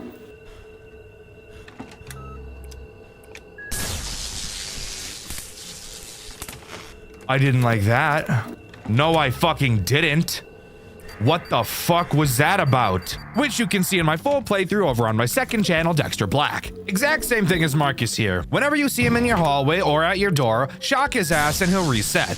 Now, if you remember about 24 seconds ago, you'll notice I said that this night is stressful. You might be wondering how that's even possible considering there's only 2 threats and they both do the exact same thing. Well, my reasoning for this surrounds Marcus and the fact you have to watch him so closely on the cameras. Marcus moves incredibly quickly, it seems. Like, way faster than I would have ever expected for a Night 2 character to move. I was expecting to be able to do my tasks in bursts of 50% before checking on him, but that got me killed very quickly. We gotta get this thing to 100 before we go check on him, though. That's my goal.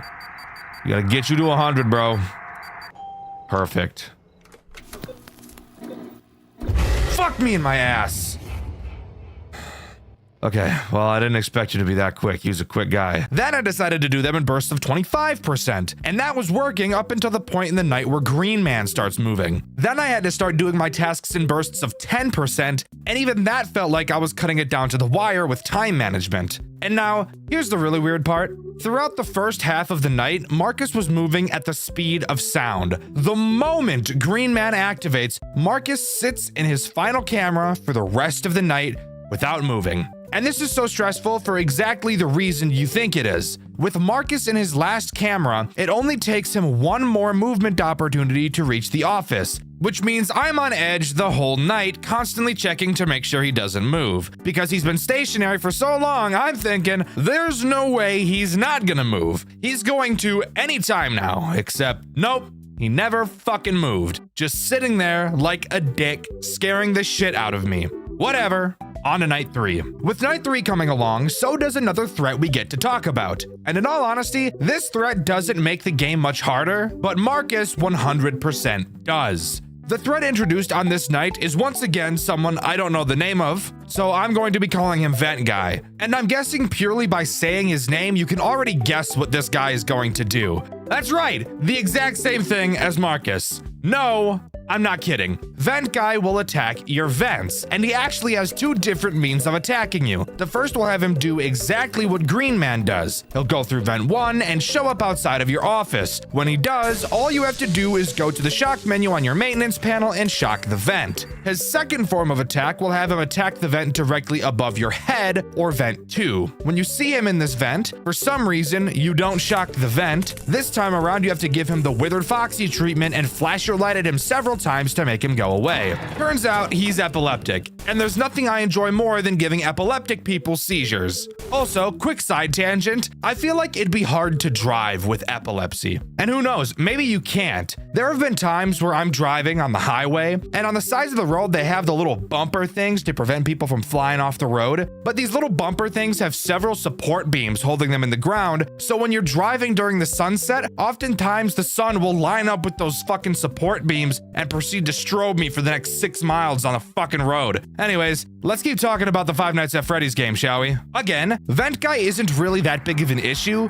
Who is a fucking issue, however, is Marcus. At first, I thought Marcus was moving at the speed of fucking sound because there would be several, and I do mean several instances where I noticed Marcus leaves camera 1, so I shocked the hallway. Then moments later, I get killed by Marcus. At first, I thought this meant Marcus turned into a fucking bullet train, but no. I think I understand what's happening here. I'm pretty sure there's a window of time between Marcus leaving camera 1 and actually showing up outside of your office. And I think I was shocking the hallway during that window of time, which meant when Marcus actually did get to my hallway, I was never actually able to shock him, and I obviously couldn't see him on the cameras. I think this is a very, very bad mechanic. If this is truly how Marcus works, if Marcus can't be seen when he's in the hallway, and he makes no sound cues to indicate he's entered the hallway, and you have a window of time between him disappearing off of all of the cameras and reaching the hallway,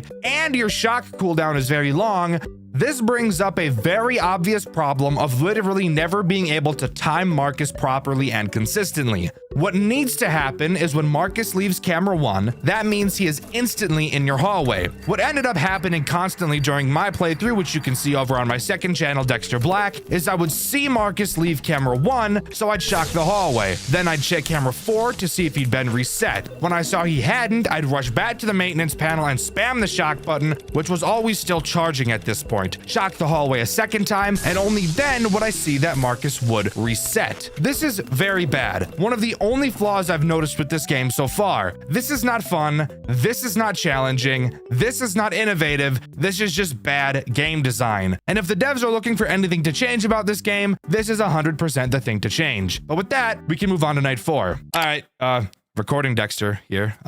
Giving a little note as I'm reading this script and remembering that I wrote this. Marcus, I was told that Marcus, after he is in camera 1 and he disappears, he doesn't go to the hallway. He actually goes to camera 3 after camera 1. However, thinking about that doesn't make sense because quite literally, every time I shocked the hallway and then shocked it a second time, Marcus was reset. So you're telling me that if that's true, what I just said right now, that he goes to camera 3 after camera 1, camera 3 is his final camera, you're telling me that every single feasible time Marcus left camera 1 and I shocked twice, he made a movement opportunity to camera 3 and then my hallway. He made that every time in that window of time without fail. I don't believe that. I have trouble believing that. I think what I wrote originally is correct, but I don't know. Let me know in the comments.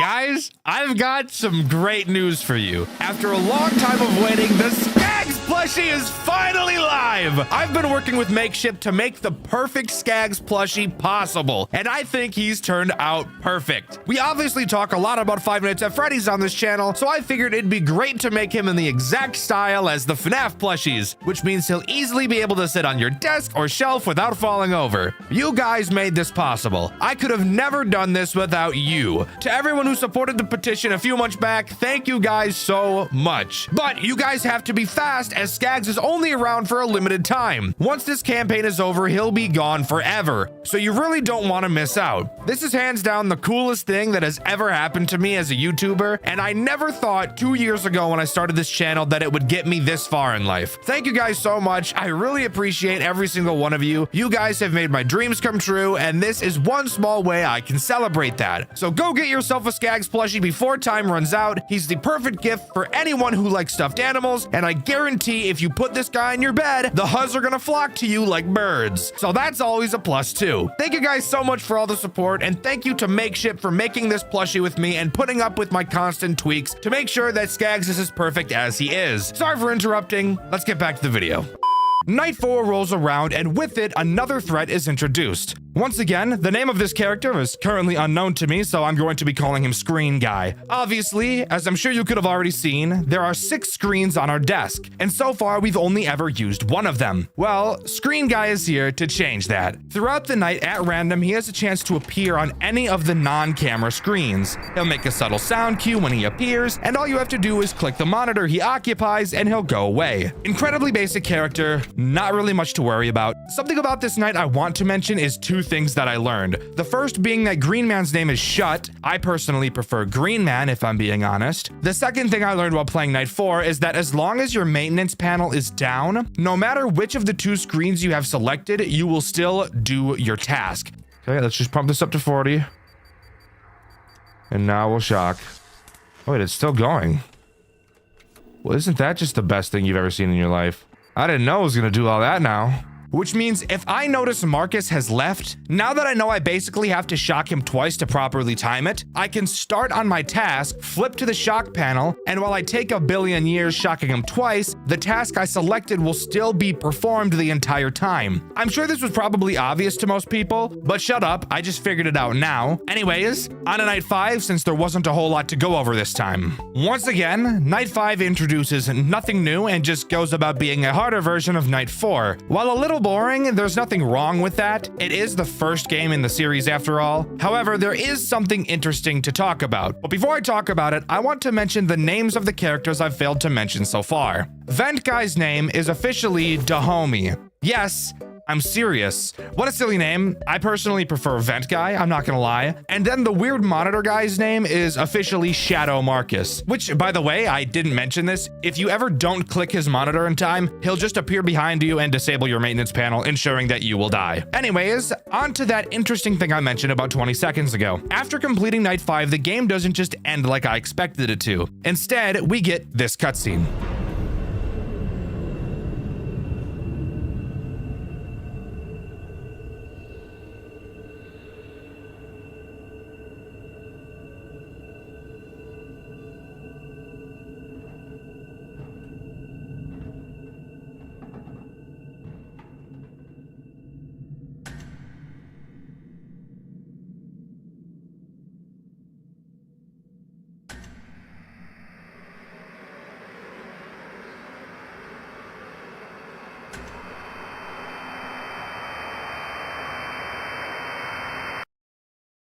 But there we go. After completing Night 5, we get a sneak peek at possibly our antagonist, and Five Nights at Marcus comes to a close. But that's not before we're able to go into the extras menu and read a little bit about the characters. We see that Marcus was never finished being built, which is obviously why he has no legs. Shut was originally designed to be so tall for intimidation, as he was going to be a security robot, but he soon turned hostile. Dahomey goes into your vents because he's so small, and he was the last robot made before the company had to hand over all of their robots for investigation, which I find interesting because they're not being investigated in this game. They're just sitting in a building. And finally, the company has given no word as to what Shadow Marcus even is, so yeah, that doesn't sound weird and suspicious at all. So yeah, that's all Five Nights at Marcus has to offer. But of course, judging by the length of this video, you guys know we've got a lot more to talk about. And that's because this series actually has 2 additional games packed full of content. So let's move on to Five Nights at Marcus 2. Five Nights at Marcus 2, while not a remaster, don't let that fool you, as while graphically it may not look as good as the first game, mechanic-wise, I think it is pretty solid. And this game is much more stressful than the first. So let's get right into Night 1 because just like in the first game, there's no weird minigames. Night 1 drops us right into the office and really shows us how much more challenging this game is going to be. To start, let's talk about the tools at our disposal. Of course, we have our camera system, nothing special, and just like the last game, we're able to turn around to do our tasks, but we'll talk about what those tasks are in a bit because they are much more interesting than the first. Sticking to the front of our office, we have a flashlight that we can use to flash the large window in front of us. You'll notice there's 3 separate areas of this window you can flash. You'll also notice that this flashlight drains incredibly quickly,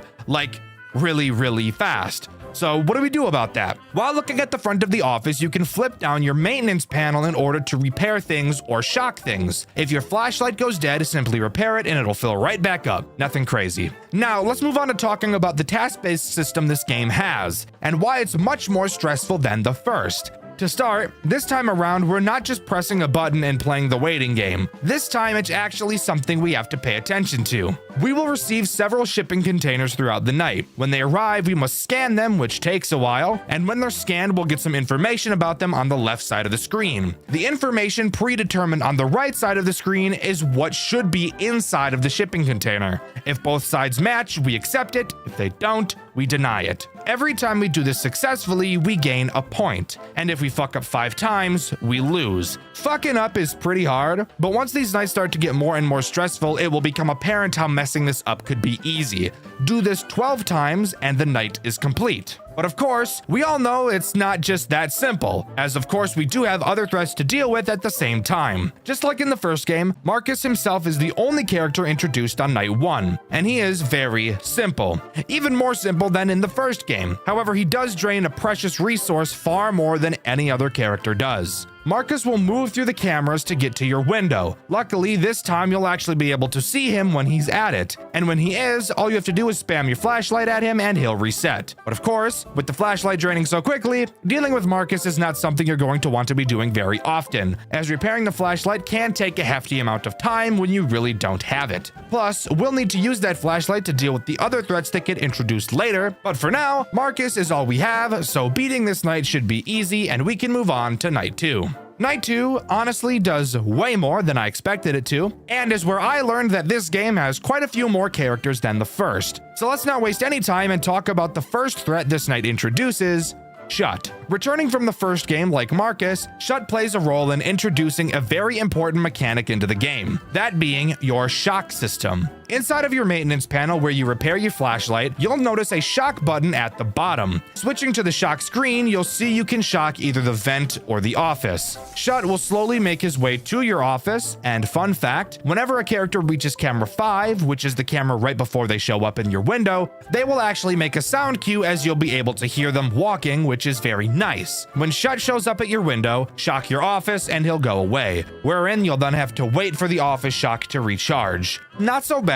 Hopefully we just don't get a fuck ton more characters that also require us to shock the office. The next threat introduced on this night goes by the name of Him. Stupid name, I know, but let's just roll with it, alright? Him will make his way to your office and show up at your window. When he does, all you have to do is shock the office and he'll leave. Uh-oh. Something tells me this game is about to get super repetitive and mind-numbing and luck-based. But those are the only new threats this night introduces. But before we move on to night 3, there's one more mechanic I need to mention now that we've brought up shocking. You only have 5 shocks. When you run out, you'll need to repair your shock to refill it. You usually have plenty of time to do this at this point of the game, but I get the funny feeling it's going to get a lot more difficult as we progress. But with that out of the way, we can move on to night 3.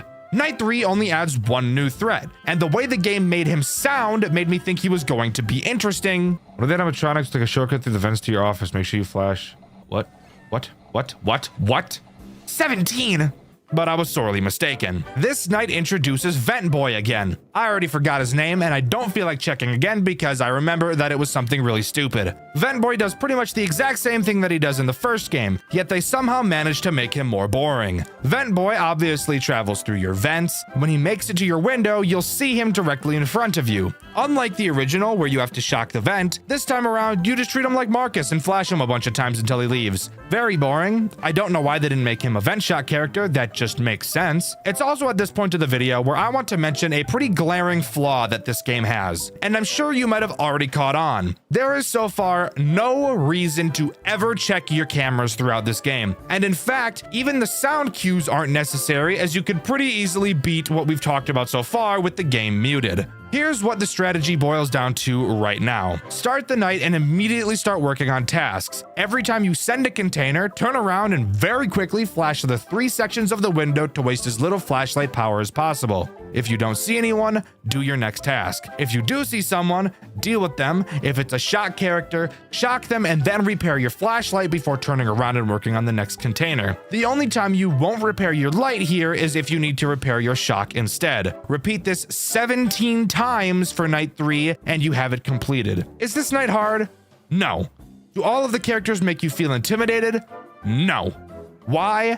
Because even though we have 4 characters active at this point, there are still only 2 mechanics to deal with all of them, as this game continues to dive into the FNAF 2 repetition problem. But let's hold out some hope and move on to night 4. Night 4 is nothing special. No, literally, quite literally nothing new is added on this night at all. And for some reason, during my playthrough, which you can see over on my second channel, Dxtr Black, I actually got attacked far less times than I did on night 3, which I thought was really weird. The only thing that actually changes on this night is how many cargo containers you have, which on this night was 18. Boring stuff. Let's move on to night 5 where something interesting actually does happen. Night 5 does something different, thankfully, that being introducing one new threat that actually really changes something about the gameplay loop, which this game 100% needed. This new character is Vent Boy 2.0, and I'm calling him that because, once again, I forgot his fucking name. Vent Boy 2.0 adds something from the first game that I wasn't a super huge fan of. As I'm sure you could have guessed by his name, he travels through the vents, except unlike Dahomey, he doesn't drop down in front of you for you to flash. He works exactly how Marcus does from the first game. He'll travel through your vent cameras. Once you see him disappear from them, you know he's about to attack. During this time, all you have to do is shock the vent, and he'll reset. While not a hard mechanic by itself, it does hurt my dick that I actually have to try to beat this game now. Although, it is good that at least now finally on night 5, we have a reason to use the camera. Too bad we only get one night with him, as night 5 is the final night 5 Nights at Marcus 2 has to offer. However, we still have one last game to talk about,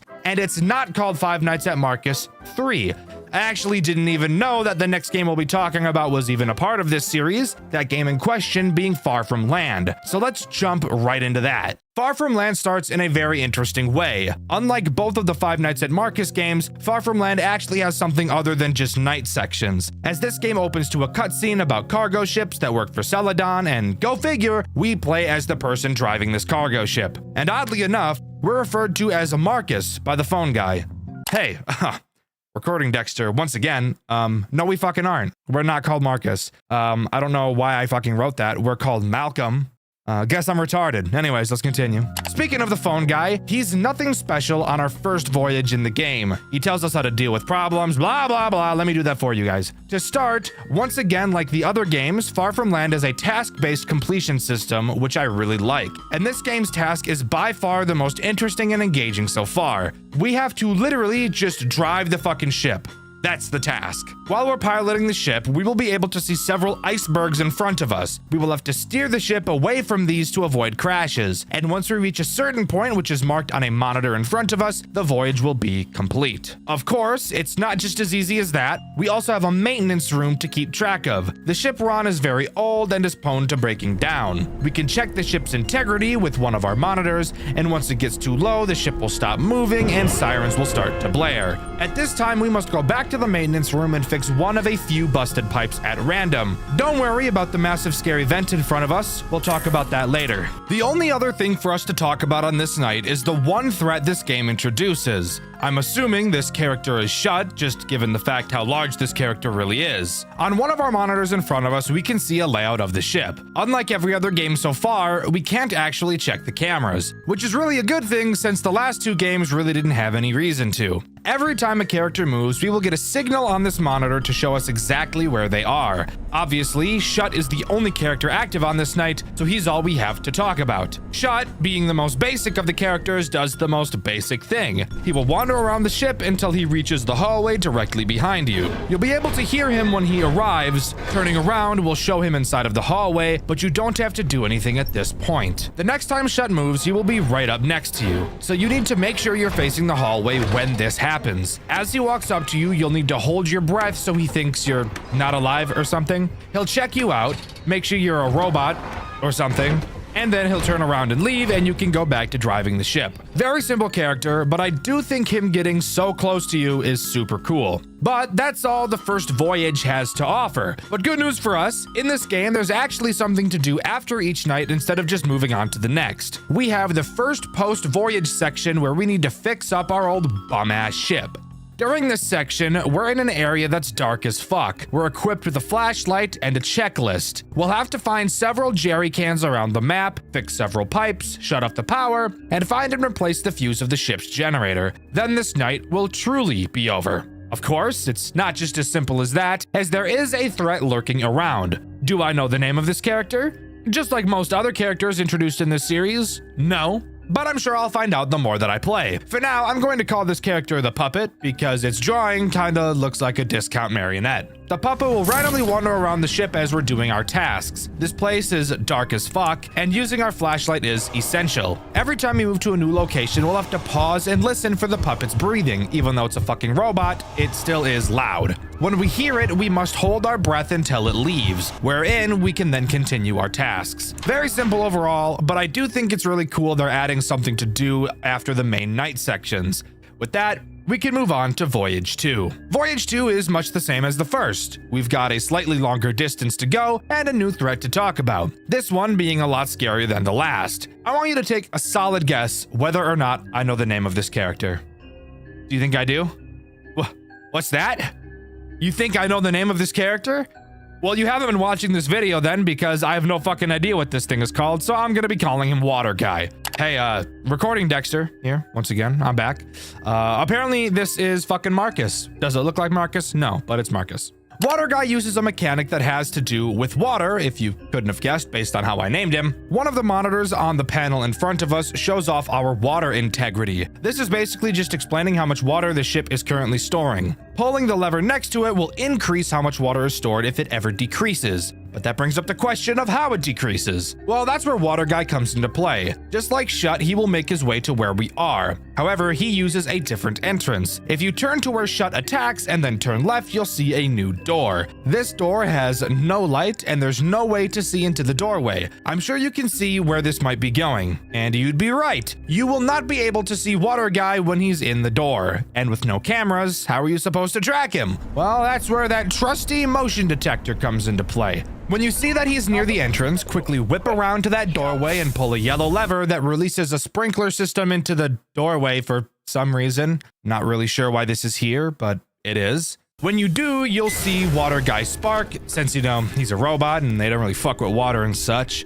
and then he'll reset. Nothing crazy, but he is for sure going to be one of the more annoying threats throughout this playthrough. So now, let's move on to the post-Voyage 2 section. Not even really sure why I'm talking about this section. It's the exact same as the last one, except the objects are placed randomly somewhere else, and it seems that whatever monster's down here is more aggressive. Overall, super simple. It's time to move on to Voyage 3. Voyage 3 is longer than Voyage 2. This is going to be a pattern that repeats itself. Also offered on this voyage is yet another threat for us to worry about, that being Dahomey. A character I surprisingly remembered the name of, but that's only because it's so fucking stupid.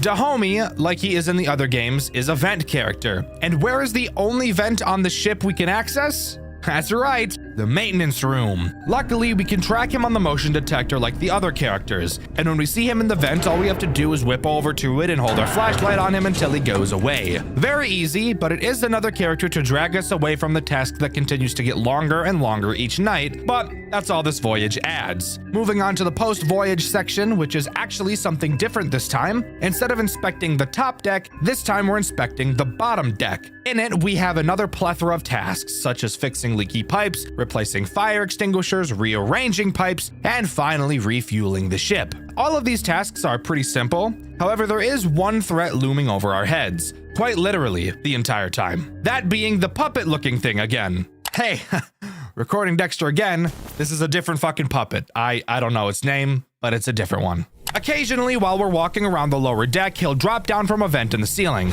Using a wrench we acquire on this night to complete our tasks, we have to whack the shit out of him to make him jump back into the vents. We only have a certain amount of stamina, and since we need to swing the wrench to fix leaky pipes, we have to balance how much we're swinging at once. Once we get into the final room, all we do is refuel the ship and we're ready to move on to the next voyage. However, before we do that, I want to talk about something stupid that this game has. Quite a few months back, I was actually playing this game on my second channel, Dxtr Black, but I stopped on episode 3 because this post-voyage section of the game was bugged. I said I'd come back to the game after it was fixed. What would happen is that the game would literally just freeze when doing certain things, and I was even able to still replicate it now, which happened in my newest playthrough of the game. What?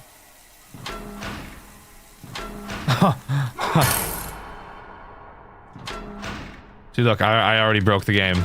Turns out this bug is all tied to the FPS of the game. If you use the highest FPS to 40 like I do, not only can this bug occur, but it'll also fuck up your camera movement 6 ways to Sunday, making you whip around so fast it gives you whiplash. This is the same problem I was having all those months ago. So, if you turn your FPS down to 60, not only will it fix the whole whiplash problem for some reason, it will also completely fix the freezing bug I had. I have no idea whatsoever how FPS has to play into any of this, and this is not the first game I've played with this weird problem. Weirdly enough, the Poppy Playtime games also have bugs on higher frame rates as well, the main one being that the grab pack will pull you upwards far fucking slower on higher FPS. Super weird, but I needed to point it out. On to voyage number 4, which is entirely new territory for me once again, and with this voyage comes one of the scariest threats yet. Lore-wise, not really gameplay-wise, I'm gonna be honest with you. During the phone call, it gets intercepted by a guy named Mason. I'm pretty sure I'm supposed to know who Mason is at this time, but I'm gonna be so honest, I have no idea who the fuck Mason is, and I really can't be fucked to figure it out. Mason talks about how this new threat, who he calls the Kraken,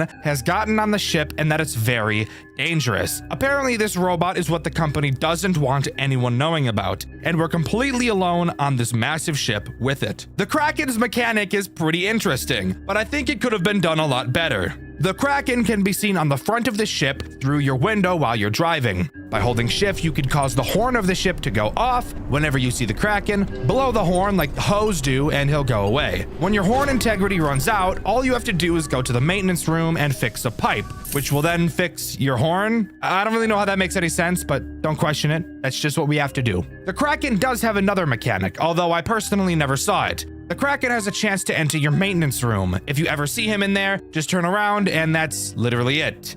Hey, recording Dxtr again.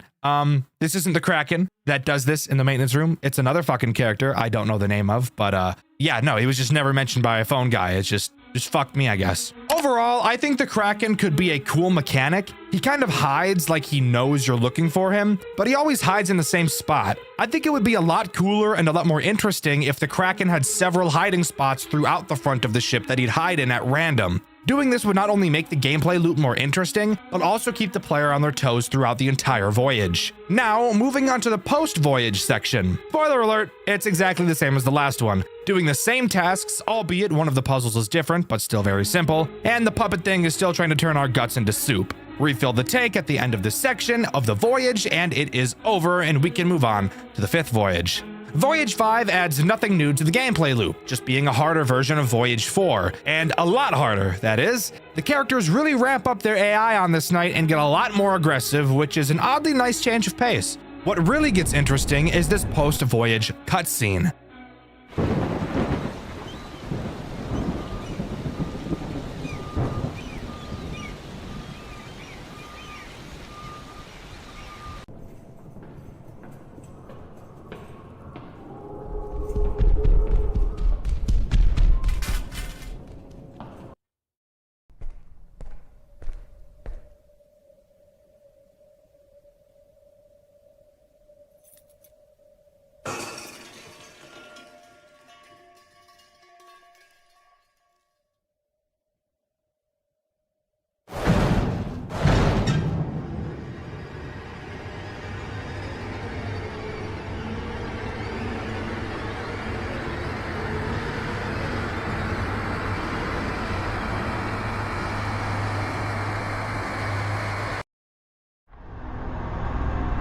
Why are you doing this?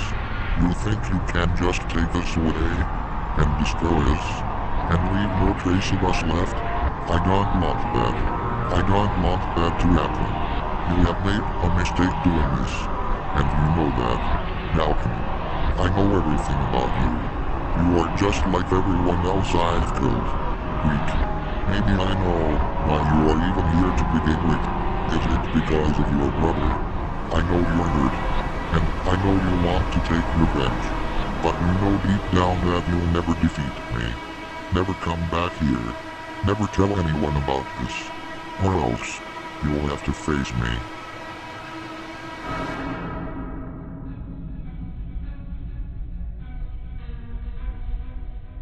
And with that, we're surprisingly thrown into a sixth voyage. A sixth night is something that none of the other games have had so far, so this actually makes me very surprised. And turns out this final voyage is a boss fight with the Kraken, which is the name of the robot we just saw in the cutscene, not actually the robot I was calling the Kraken earlier. I'm sure you could have guessed from this whole video, but I don't think the series is very good at explaining names. The Kraken obviously plays the role of all of the characters we've seen on the voyages so far, with a small twist when he plays as Shut and Dahomey. In both cases, when dealing with him, he activates a rat from Five Nights at Candy's 3 mechanic, where you have to track his head while he moves around. Awesome change of pace. I love that they added this little extra piece of detail, really ties everything together. The dude that sits outside of your front window, and Scrap, which is the name of the character that I thought was the Kraken that sat in your maintenance room, had a chance to do it, and you turn around, it's that guy, his name is Scrap. I found this out only because of the fucking settings at the end of the game, because they never say his fucking name in the game. It's just stupid as fuck.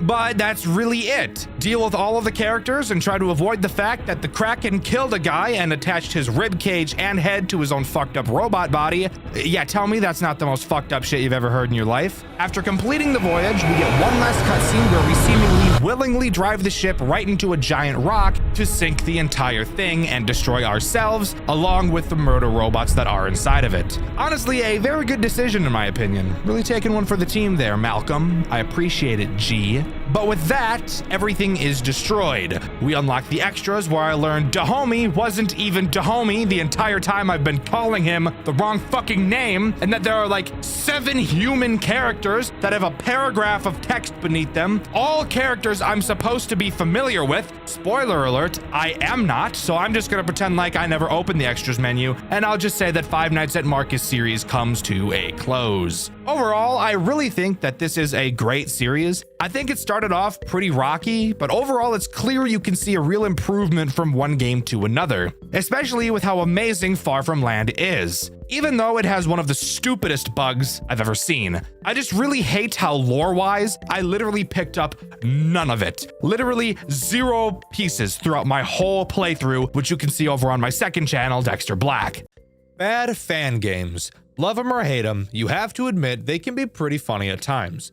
Maybe you like them because of the bad grammar, bad art, bad storytelling, bad voice acting, or just overall bad design.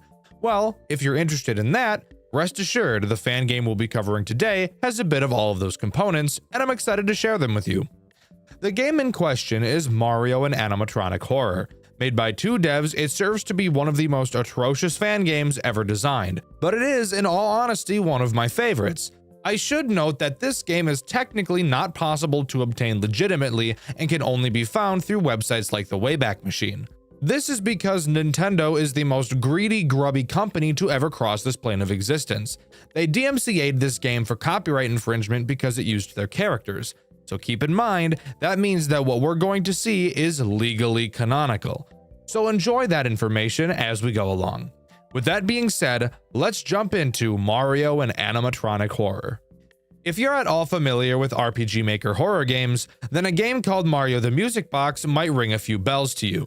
Another RPG Maker horror game that uses Mario that is actually pretty good.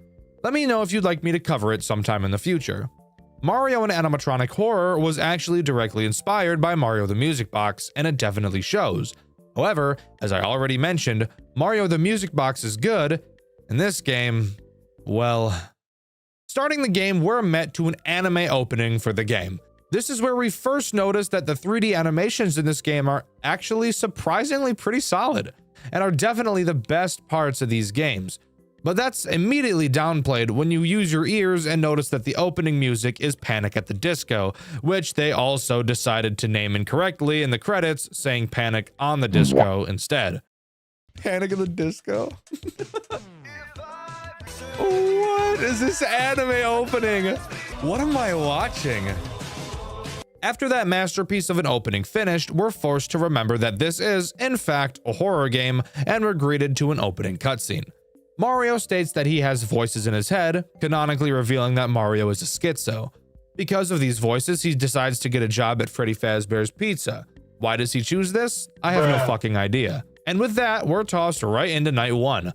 Mario walks into the pizzeria and has an amazing reaction to the animatronics on stage. Mamma mia, those things are terrifying. I love the dialogue in this game. If you ever play it yourself, you'll notice that what the voice actors say and what you see in the text boxes on screen almost never match at all. But if you don't feel like playing the game yourself, I totally understand. You can watch my full playthrough on my second channel, Dxtr Black. Mario heads back to the office and receives a phone call from Phone Guy. You may think these phone calls will be important, but you'd be completely wrong. These phone calls are basically just the calls from Five Nights at Freddy's 1, except for some reason they didn't want to use the actual audio from the game, so instead they opted to hire a voice actor to read it, and I guess they also didn't just copy and paste the script from the game, but appeared to try their best to rewrite what was said from memory. I'm not sure what the thought process was here. Hello? Hello? And welcome to Freddy Fazbear's Pizza, magical place where grown-ups alike, where fantasy and fun can come to life. In this office is also where I found that this specific tile on the wall had no hitbox, so that's pretty cool.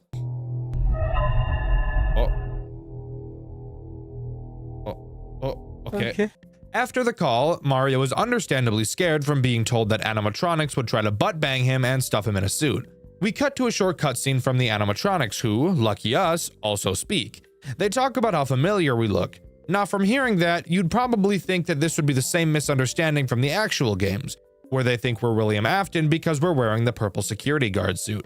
However, that wouldn't make sense because Mario is wearing his normal outfit, which the animatronics even acknowledge. So I have no idea where they got the crack they're snorting, but it was clearly laced. Freddy sends Bonnie to go get Mario from the office and give him a rim job. Mario decides to check the cameras and notices that Bonnie has left the stage. However, rather than using his head and checking the other cameras to see where he's at, Mario instead decides it would be a smarter idea if he went out of the office to go look for Bonnie himself. With that, Mario exits the office and begins exploring. Going near Pirate's Cove, Mario finds a key to the back room and sees a classic FNAF hallucination and sharts his pants. Back room key.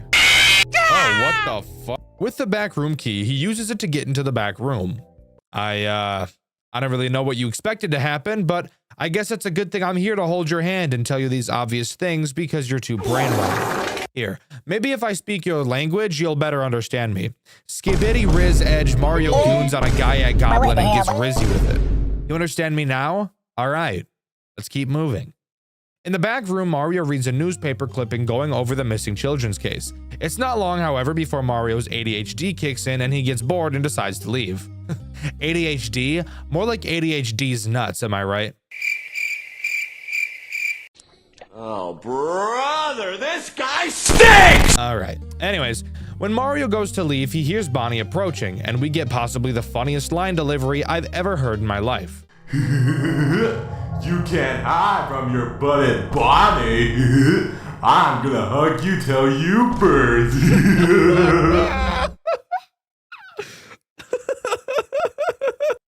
Wasn't that the most amazing thing you've ever heard?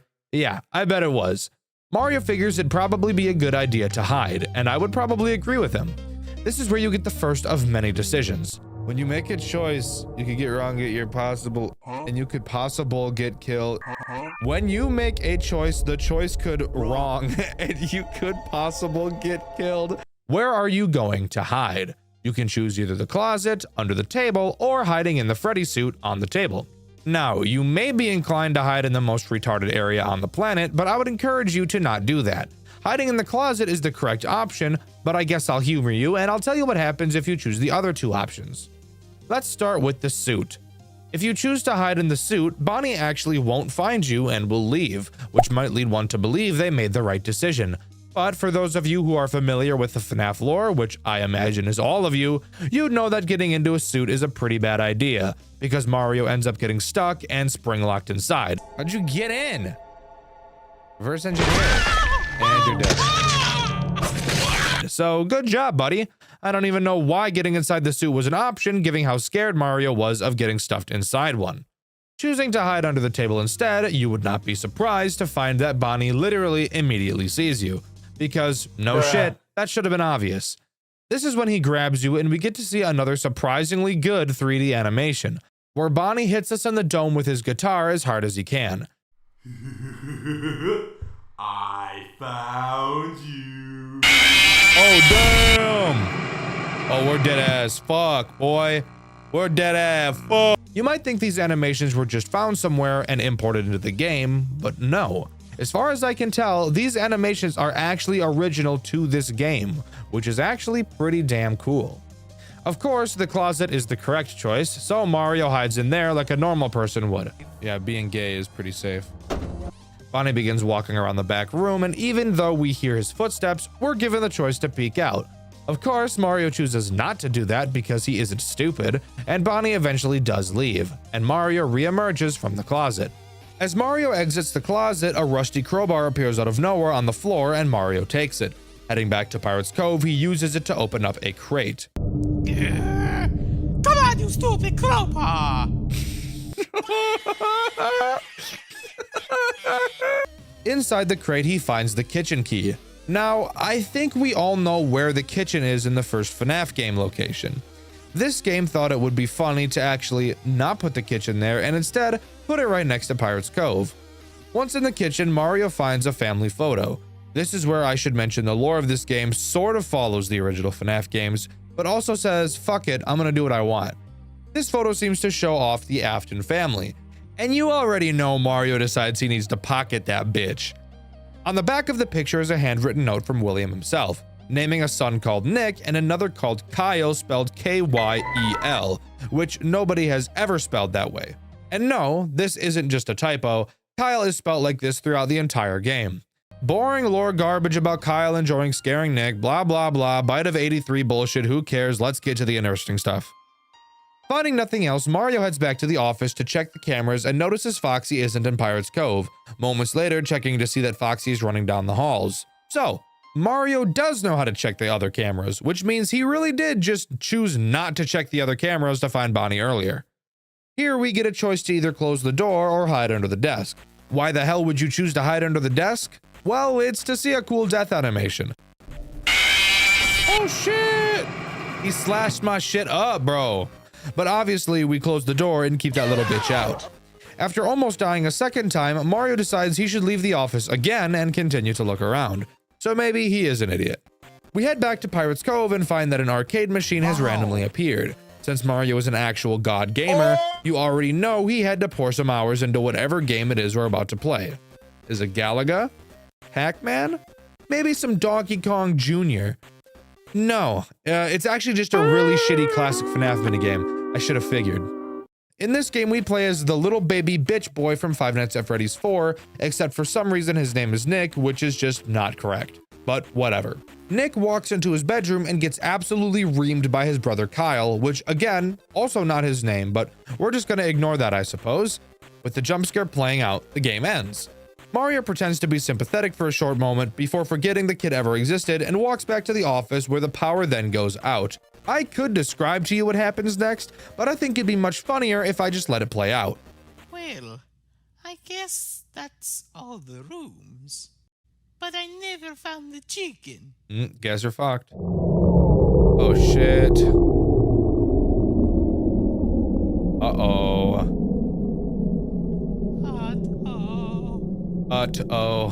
Thank you, Mario. Ooh. Ooh. Welcome, one and all, it's time to have some fun. No. Let's have a party for you, my friend. Hey, don't run away, we want to play with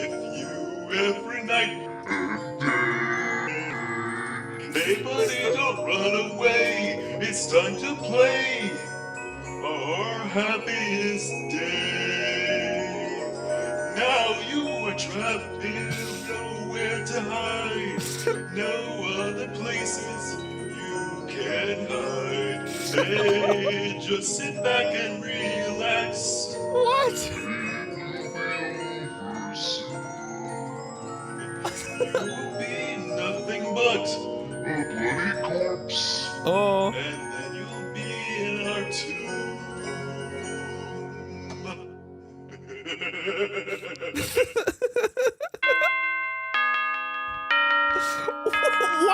What? It's 6 a.m.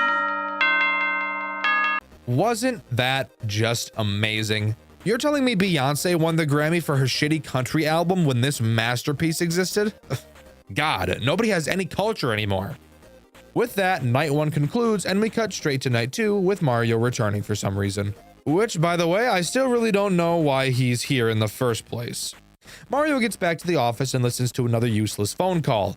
We're told the camera doesn't have any batteries and that there are some spares in the kitchen for some reason. And since Mario can't sit in one place for more than 13 seconds, he has to get out of his office and explore what he's already explored. Heading to Pirate's Cove, Mario stumbles right into Chica. Chica threatens him with a good time by offering to put her entire beak into his rectum, but Mario rudely declines and runs into the kitchen to hide. Again, we're given a few options. Let's go over the stupid ones first. If you choose to hide in the oven like a moron, I'm willing to bet you can guess what happens. Hide in the oven? That's an atrocious idea, sure. I know you're in here. I'm gonna find you.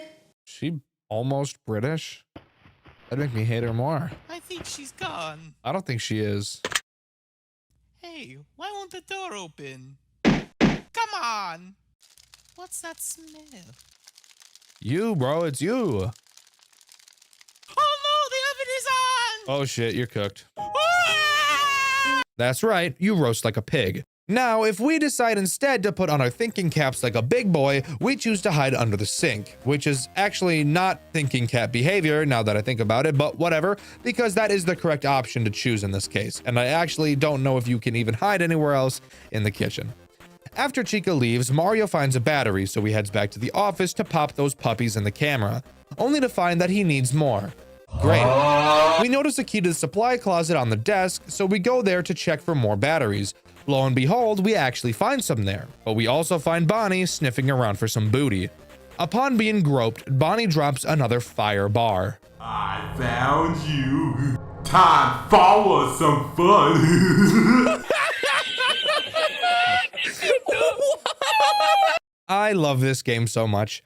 Anyways, we fight Bonnie off with some cleaning supplies and book it back to the office to lock Bonnie out. Once Bonnie gives up, Mario checks the cameras and notices an arcade machine inside of the curtains in Pirate's Cove. So, like a moron, he decides to go check it out. We get to the arcade machine and hop into the next Mona Lisa of a minigame. In this minigame, we play as Kyle after the events of the Bite of 83, where instead of taking him to the hospital, they just leave his sorry ass in his room to die. Kyle walks down to the basement feeling a lot of guilt, as he should. This is where William comes downstairs to yell and belittle him. Once again, as he should. But then William goes sicko mode and slits his throat, stuffing his son into the Foxy suit that for some reason they have in their basement. Upon finishing the minigame, Mario notices Foxy is right behind him and a chase ensues. Now, you might see this chest and blade off to the side of the cove, and you might think to use them to your advantage. That's what I thought. But after a few attempts trying to interact with them, I noticed that they're just fucking decorations. Also, for some reason, the Mario avatar art while interacting with these objects is way different from the usual PNGs. Anyways, we run back to the office and lock Foxy out. Once he leaves, we decide it would be a phenomenal idea to exit the office once more and continue to look around. Mario just never learns, does he? In the party room, we find a note on the floor that wasn't there before. The note seems to be from another one of William's sons, who I can only imagine is Michael. Michael's worried about his missing brother and is a little sussy about how weird his father is acting. Going back to the office, we lose power again and again. I can't just describe what happens next. You have to see it yourself. Oh, dick. Bro, we closed the door for like 20 collective seconds.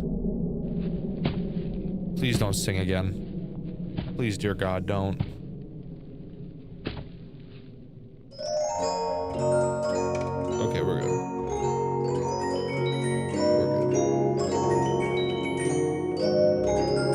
some bullshit like I wasn't supposed to actually come back to the office. I'll cream my pants, bro. Aw, man. He didn't finish his song.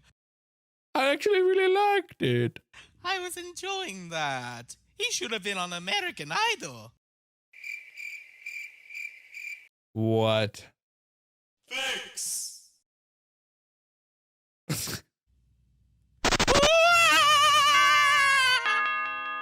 Oh shit.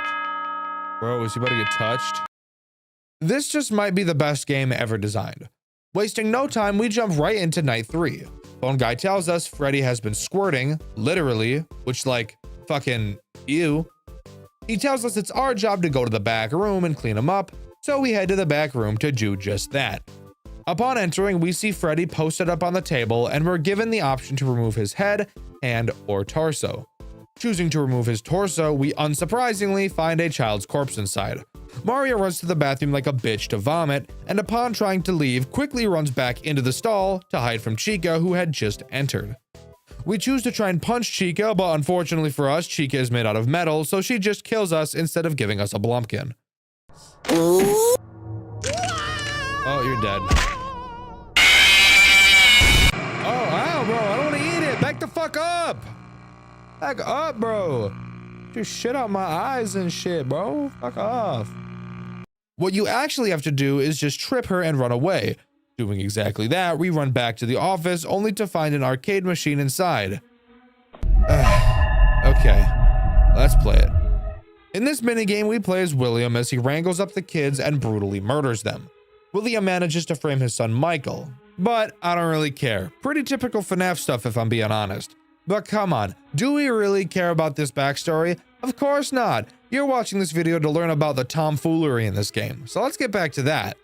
As Mario leaves the office in an attempt to explore again, the power goes out, and Mario asks the most based question of all time. Oh shit, Are you're you fucked. serious? Is this power supply running on AA batteries? Okay, that's a good line. I like that one.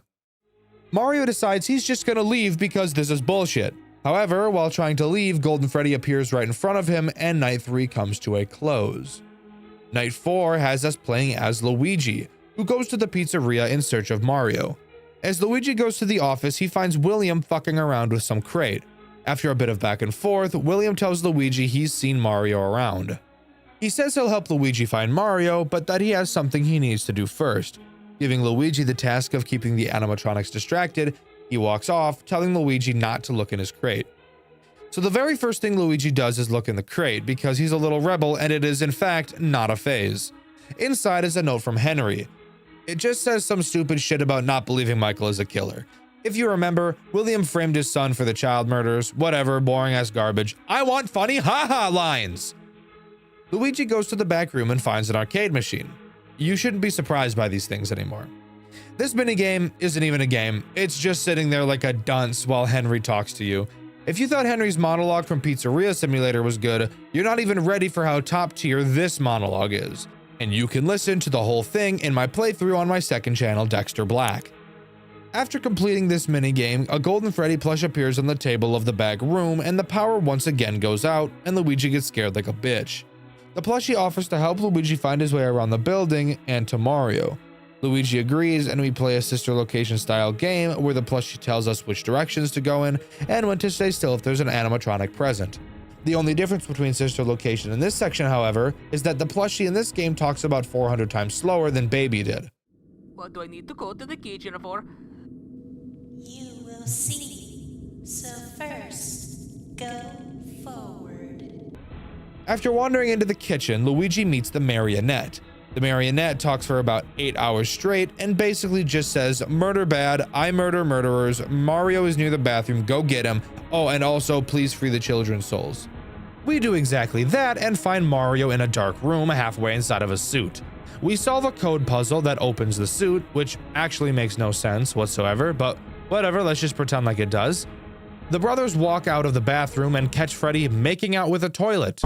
No, I'm not joking. This is actually something that is in the game. I have no idea what's going on. I might be having a stroke. Anyways, the brothers go home, as they should.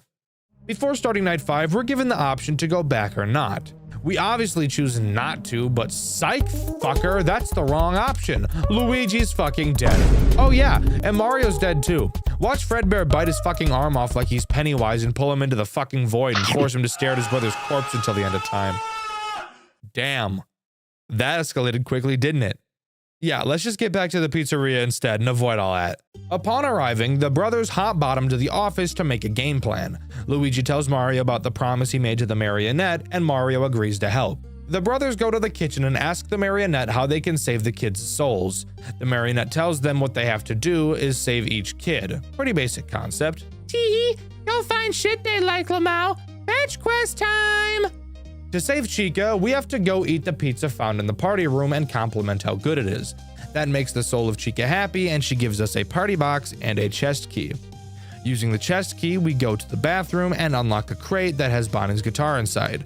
We take his guitar to him, saving his soul, and he gives us a party box and another chest key. I'm geeked out of my mind right now. Using the key Bonnie gave us, we unlock a crate in the bathrooms. That crate has a Freddy plush inside.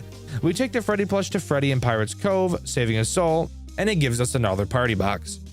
I'm straight up jorking it. Heading back to the kitchen, we see the marionette, Bonnie, Chica, and Freddy having a party.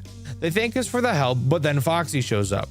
He wants to kill us, but everyone else tells him not to. Golden Freddy soon shows up, which by the way is the brother who got chomped on if it wasn't obvious, and he forgives his brother for killing him. Leaving the party, we get ready to leave the pizzeria, but as we step into the party room, we see William walking towards the bathrooms and decide to follow him.